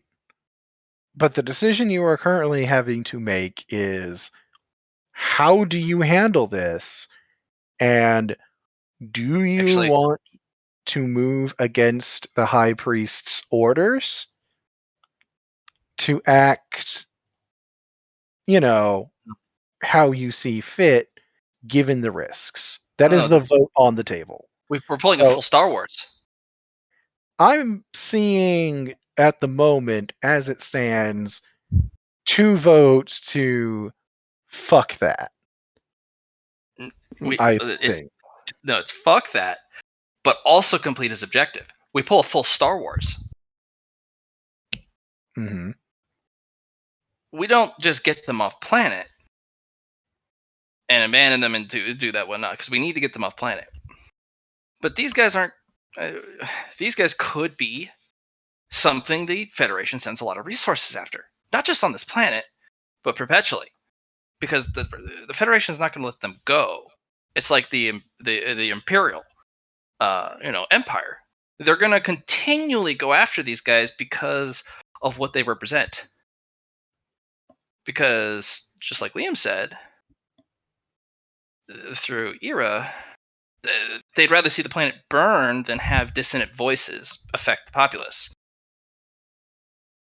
We could establish them as a pirate group that can go around raiding other vessels. They can be a bigger problem than one on this planet, pulling more resources than a failed or a rebellion ever could. It's a full Star Wars. They're the Resistance. We would achieve our objective and our code of honor by helping them get off planet and whatnot, but we wouldn't just leave them there. In fact, they would still probably have ties with the people who want to stay, who could then maybe smuggle out some, or at least smuggle away some of the ore in caches for them to pick up later when the individuals on planet aren't as alert. You basically have smugglers' caches that for ship hulls. They come in the dark of the moon. They take the stuff away when their guard is no longer up, and they can continue to feed the rebellion and the resistance. This could be way bigger and a much bigger problem, and achieve the objective that we were given, just not linearly, because they're not going to let these people go. If Raina Hale lets them go, sure as shit no one else is going to. The other knights, the more fanatical knights, and maybe the person she's replacing in charge of the planet currently, Sure as shit not going to, because that's treason. They're going to pursue. And the As amount of resources it takes to pursue, it's a lot. Just as an informational for who is currently, well, prior to Rana, was in charge of the federal military here. It is one Colonel Hayville.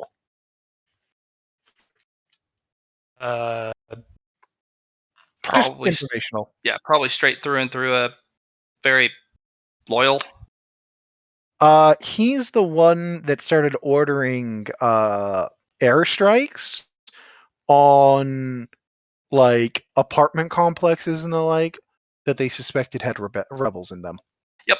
So he's not gonna let that go, even if he disobeys directly, Rana's command, because she's being treasonous. I have to act. So if we get these guys mobile off planet, they're a bigger problem now.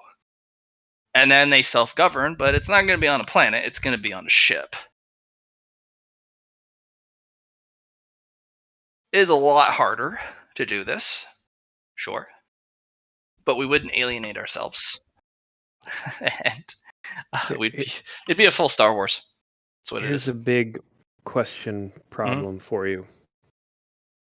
Where the fuck are you going to get the battleship grade ship that would be needed for the number of people they're going to want to haul off? We won't be That able to will build it. take years.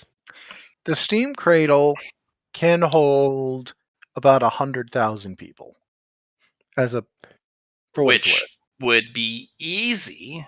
There's not going to be 100,000 people that we need to take, right? Brilliant's don't not know. that big. They don't even have an actual number of, because it's not a question of how many fighters, because they have a lot fewer fighters than that. It's actually a question of families. Yep. At that point. Well, and they're going to try to take as many people as they can. Right. So I'm going to ask, what numbers are we looking at, Mr. Ralia? Let me make a roll real quick, because he's going to do... He's going to do a roll call of... He's going to do a roll call, basically, of... he's going to need a couple days for this, just so you know. But he'll do a roll call of, like, hey, who wants to actually leave the planet, blah, blah, blah, you know. Yeah. And I'm like, my vessel can hold 100,000 at most.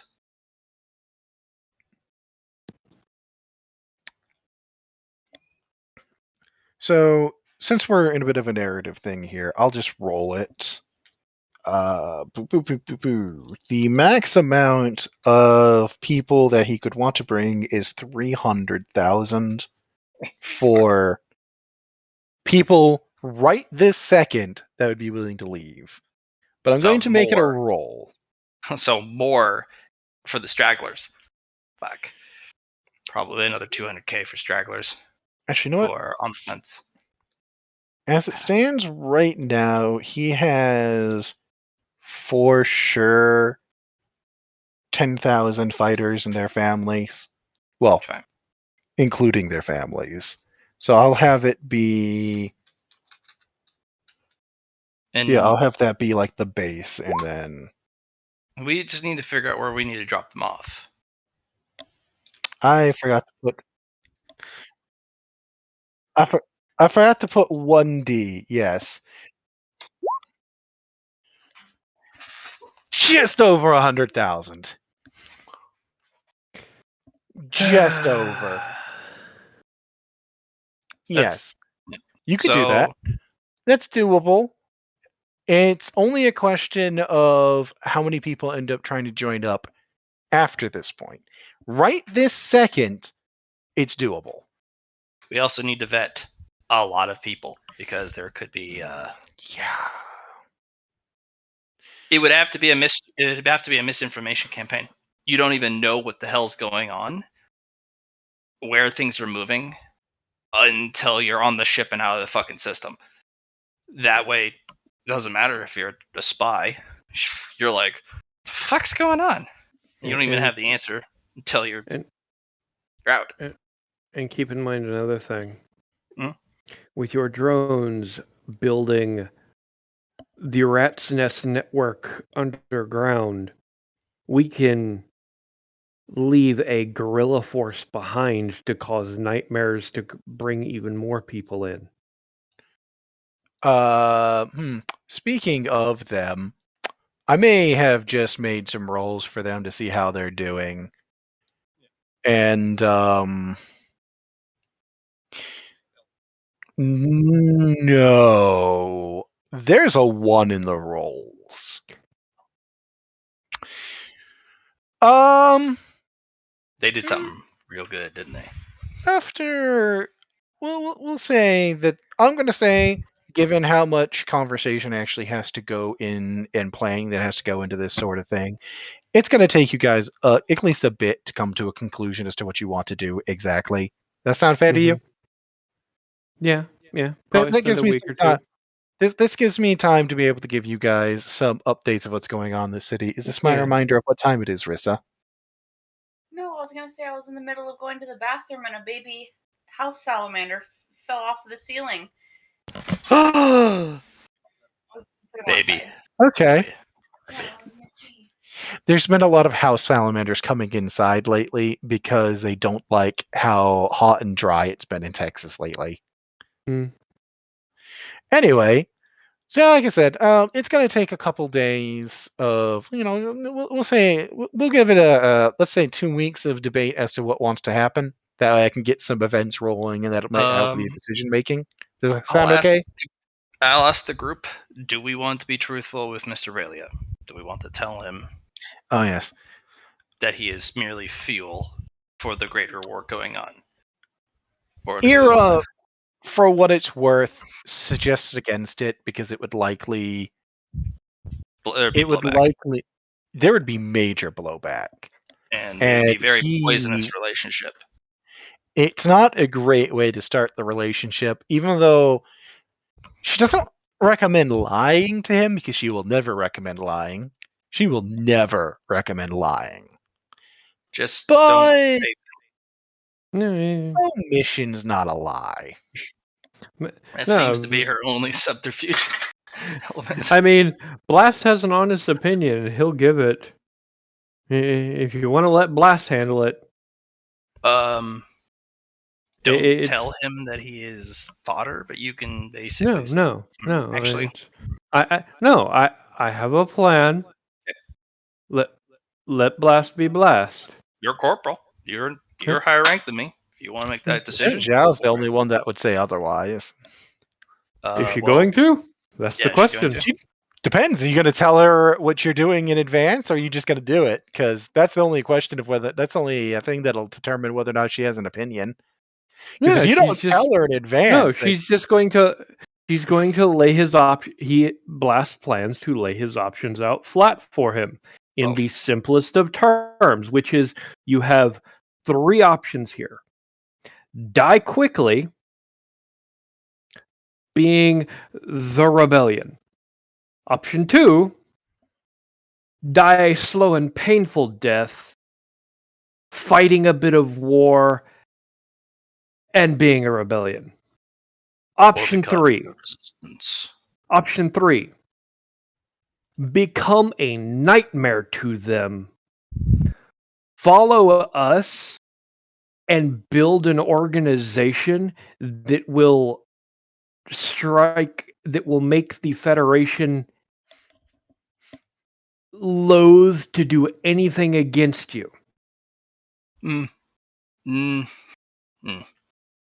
All of those are bad options. They're all terrible options, but Those also Yes. he's not wrong. Yes. He's also not wrong. He's not Yes, wrong. But the last option, and his follow-up is going to be, but the last option gives you A, the best chance of survival, and B, the highest odds of success and survival for your people. Well, Because I did say in the chat for everyone to listen. Should we tell this guy, or should we not say anything?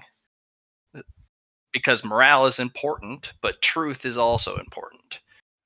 Yeah. So what you're saying is well and good, Ogre, but that wasn't actually the question that was originally asked.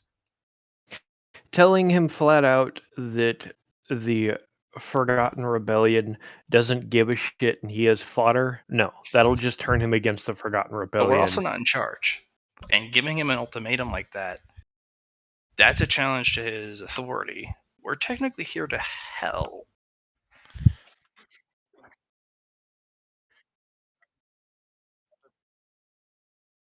Well, no, he doesn't know. So, okay, to give you to clarify something real quick, so you know where this is sitting on this front. Basically, you were sent here to support his rebellion by the Forgotten. He has some connections within the group. There's actually Forgotten within the rebellion. There are members of the cult there. Basically, they are his method of communicating with the Forgotten's rebellion. They're how he has done some. He asked them to send some help, and they agreed to. But that's pretty much where it ends with the intermingling. You guys don't actually have any major authority within his faction, and his rebellion is run by him and his core of loyal supporters. We're not in charge. In fact, you do have command over the other Forgotten on the planet. Since you were sent here by the High Priest to take command of that, they will acknowledge your authority. So you, if you want to pursue it, will have your own faction if you want to pursue it. And they are exactly the sort of people that if you ask them to, they would strap bomb vests to their chest and go hug the nearest tank. And I mean, in full honesty, tactically, Blast in one day did more tactical damage than they've done in weeks. They have number to number matched you for how many APCs they've taken out, but most of what they've taken out is infantry because it's what they can deal with. They avoid armor usually. No, and I realize. You matched them in number of APCs taken out in a single fucking day. So there's a pretty significant power imbalance here for what they're capable of. That is why Blast plans to word it the way he's going to, or wants to, because his plan is to go after basically dropping the "look, you're fucked" bomb. Join us. Let's turn this situation from "you're fucked" into a tenably successful rebellion so that you can do what you wanted to do. So, not the one who should be delivering that, because you are not tactful. And that type of approach, with that type of bluntness, with your just demeanor, might not go over well. And yes, we could have our own faction. It is completely imbalanced. But at the same time, we don't want division of factions. We want to be united, because that's the only way we're going to get anywhere. Blast is he is Lizard Man. He is very. I tell you how it is. This is how. This is fact. This is stuff. And that's why I'm saying Blast needs to be the one to do it right now, because right now this guy is grasping at straws, doing everything he can to make this work. Normal subtlety and diplomacy is going to be like smoke wafting through his fingers. He needs a hard knock, and a light of hope. I would like to real quick point out to at least those who seem to have forgotten, one of you does actually have some diplomacy training. Yeah, our manager. Also, our lieutenant would be As the he- one to deliver the news unless you were ordered otherwise, because she is Well, the that's why commanding officer. that's actually why I had asked if you were going to warn her of your plan to say that, because she would expressly be against you specifically being the one to deliver the news as an That's- official basis. no, That's why I asked if no, you that- are telling that- her. If you don't that's tell her, in- you can do whatever you want. No, I already said I was telling her because she was in the conversation, like I was telling everybody else. But that's She- Blast's opinion that the dude needs a hard knock and a light of hope, or We- he's just going to keep digging in his heels. Well, you're right. She agrees with the actual, that he needs the hard knock, that he needs to understand this position he's in. He also thinks that the way you are suggesting of doing this would likely just cause a division in the ranks between you guys and him. Yeah. Because he is two important things to keep in mind with him. One, He's a civvy. no. He was a colonel in the federal military. He was, but currently He is currently a civil. Let me actually finish here. Before you jump in, let me actually finish. never. One, he was a colonel within the federal military that was removed from his command because he cared too much about his troops and about civilians and refused to sacrifice both in the name of faith alone. He is also, unto himself, faithful. He is a member of the religion of the burning god. Mhm. He has a very different perspective on what is needed to proceed in life than all of you. If you tell him anything you do will be a desperate struggle where you will have to fight an uphill battle and maybe never win for the rest of your life to achieve your goals, he will There we say, go. so long as those goals are Yeah. worthy, then I will do it. Because while he's not willing to Maybe- pointlessly sacrifice people in what he views as a dumb fucking move, that doesn't mean he doesn't acknowledge his own faith and his own beliefs. You're going to be running into a man that is already having to negotiate his faith with his beliefs, his personal beliefs. And a big part of that is just that he's going to be trying to do this in a way that he will be able to maintain control too, because he knows he needs to be the firm leadership. If he lets other people start stepping in and going, hey, I'm going to tell you to do this, and his people start listening to you over him, that's a rapid way to lose control and lose focus on his own everything.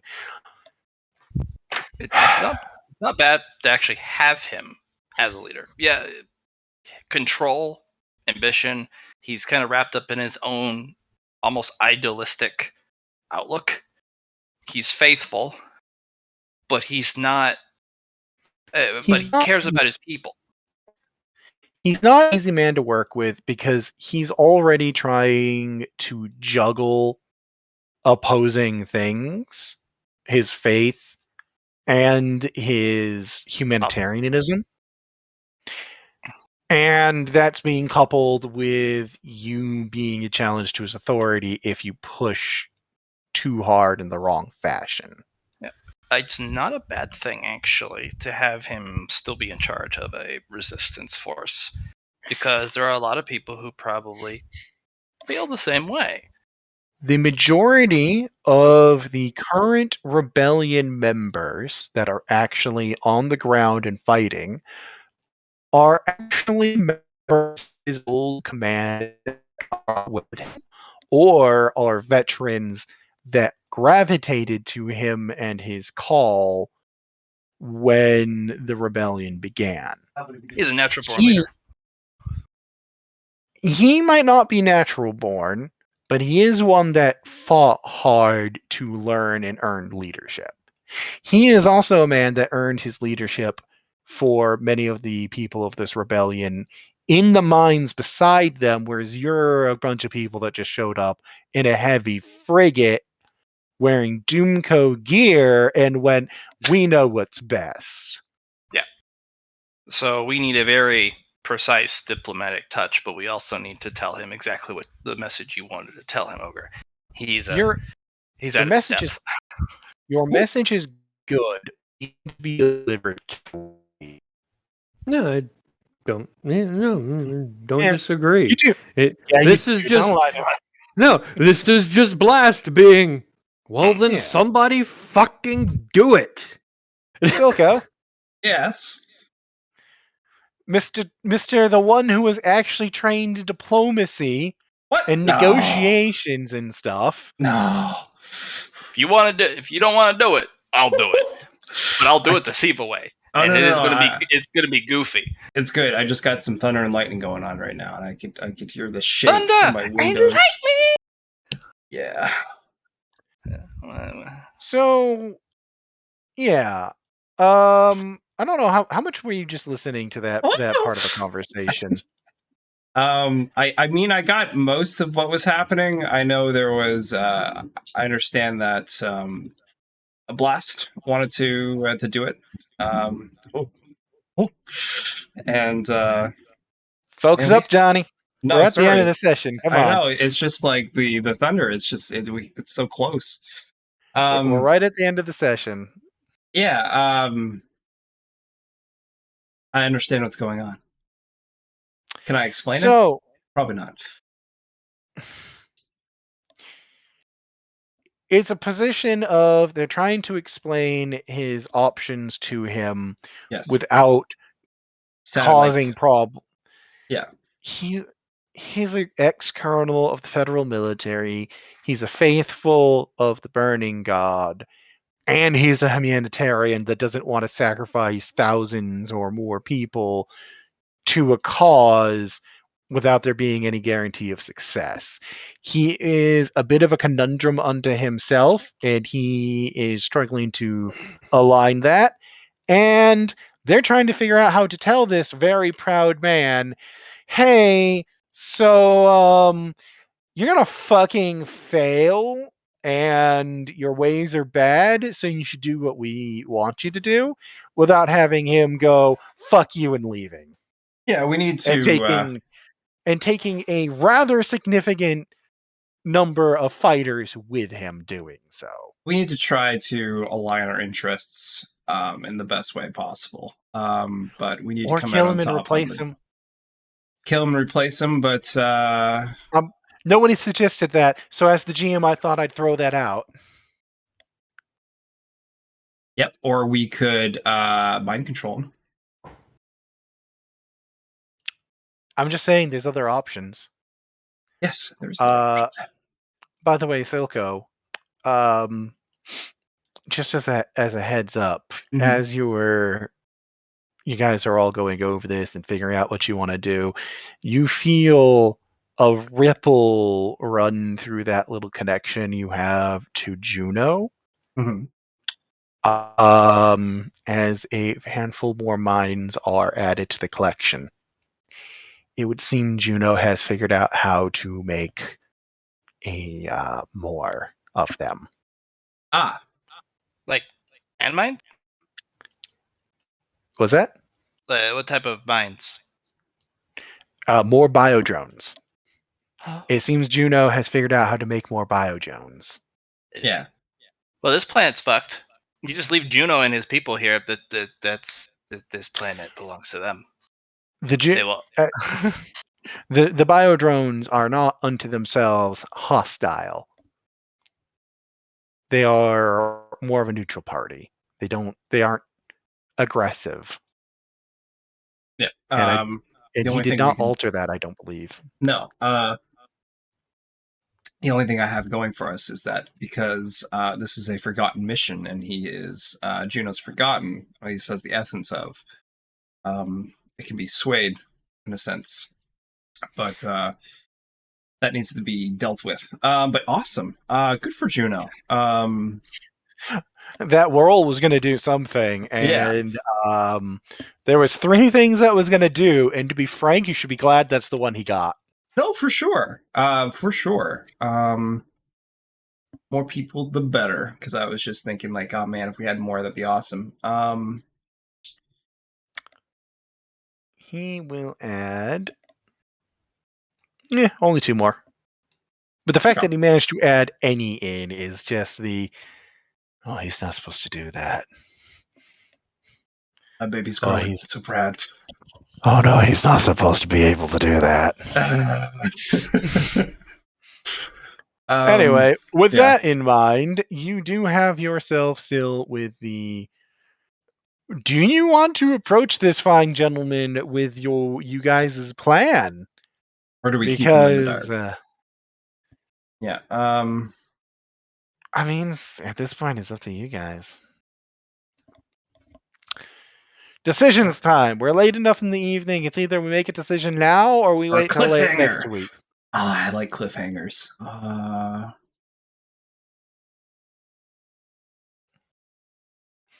Because also Blast is probably just going to walk up and fucking tell him if you don't.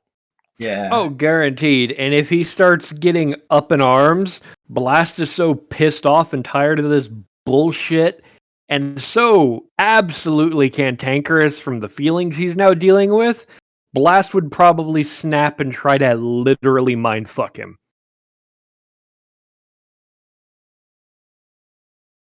Okay. So make a decision is I think the statement here. I will definitely talk to him. Definitely talk to him. Before he has to... I like that that's your end conclusion here. I'll definitely talk to him. Eventually. Are you going to fucking talk to him or not? I would like to leave this on a cliffhanger. What about you guys? You guys want this to be done walking out the room.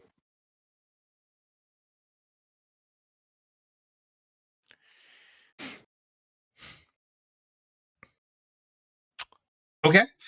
So that wasn't that was directed to you guys as character players. As players, yes, and not Yeah, I'm being a smartass. Okay. Because I figured that was directed like I was gonna go and okay, yeah, anyway. No, okay, you're saying you request time to organize your thoughts in preparation for next week. I understand and respect that. Okay, I'm gonna call it here so you guys can decide on what you want to do by next week. You were expecting this to be nothing but rebellion and fighting, and I have blindsided you with character interactions. Thanks again for the session. You're welcome. Yep. I will give you guys all 10 merit. You guys figured a bunch of shit out. You guys had to deal with a bunch of shit. You guys are figuring some shit out. So I'm at 410. What are you guys at? I haven't given anybody extra, so you should all be at about the same. I don't remember if you guys got merit last session, that's all. I'm only at 375. Are you Matt, what are you at? Your 385. 385. Why am I at 410 then? Why are you at 410 then? I'd be at 495 with the plus 10 we got from today. What is your total? Yeah, that's what I'm asking. 395 is my total after today. Where'd that 400 come from? Oh, 405. You'll be at 405. Okay. After the or did you already put your 10 in today? Put your 10 in, Matt. I did. That'd be 395. You at 395? All right. I'm at 370, but that's because I'm paying off a merit debt. That shouldn't change your total, though. I have 2 different things. I have my total merit, and I have listed above what my current debt is at. So you would be at 400 400 with your current debt. No, because my debt started at 50. I'd be at 390. So you'd be at 390. 1 sec. I'm just finding my. 395. Why do all three of you have a different merit? Every single game, there's always different XP totals. Every game I play in or host, Why? without fail. Yeah, no. I'm like sitting on that same thing. Is I'm like, what the fuck? I know I haven't given anybody extra merit. Yeah, no, for sure. Nobody's been given extra merit. I don't give extra merit unless you do something absolutely apocalyptically. What the fuck did you do to me?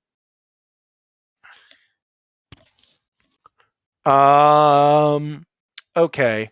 I'm just opening up my my Silco documents since I put all my EXP in there. Cool. Because I like round numbers.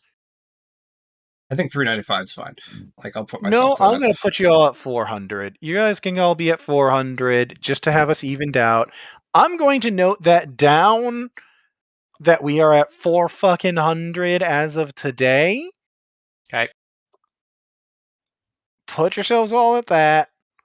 We'll move forward from that number. If you get out of sync again, whoever's out of sync, I slap. Sounds that good. will raise me 5 merit and reduce my debt by 5. That math definitely does not work out. If you were supposed to be at 390 and I just brought you up to 400, that'd put you at 10 more merit. Yes, but half of my merit goes into the debt. Yeah. I feel as though you could have done a better way on your sheet of keeping track of that, but okay. Either way, I'm gonna. That's where we leave off. Okay. Because I'm getting off because I have to go to bed. I will talk to all of you guys tomorrow. Y'all have a great night. I hope you had some fun with this session, even if it was a little more talky heavy than some of you might have expected. No, it's fine. I actually include myself in that statement. I expected you guys to go gun-ho on something today, and you didn't, because somebody actually decided to check it out before they went gun-ho on it, which amuses the shit out of me. By the way, Matt, in case you're curious, I actually have tokens for angry mobs for the other side of that map I put you on earlier. Yeah. I was fully intending to be having that entire thing be mass combat rolls against an angry mob while you guys figured out what you wanted to do about trying to break things. I will tell you now, it was not going to end well for the mob. I mean, you probably would have won. You know, probably. Not against military grade weapons and equipment. No. Oh, no. I said you guys would have won. I didn't say anything about the mob. But we probably canceled the angry mob because we're asking questions. Yeah. You before, well, what I was expecting was for you to build your weapon, go, I've got it done, let's go. And it's like, cool, we'll go. You break the thing, and then find yourselves up against military grade weapons and going, oh, maybe yes. Well, that was the thing. I got a good look at what we're dealing with. And I asked the question, do we have did. to? You asked the right questions. Either way, I'm going to leave you with that. Y'all have a good night. I will talk to everybody tomorrow. Peace. I don't know. I just Peace. sorry. Just I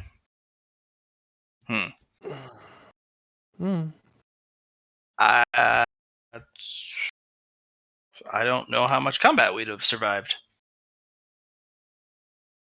That's the question.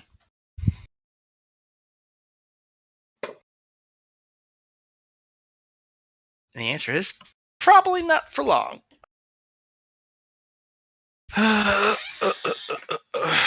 Whatever. All right. Well done. We did it. Oh yeah. Woo-hoo.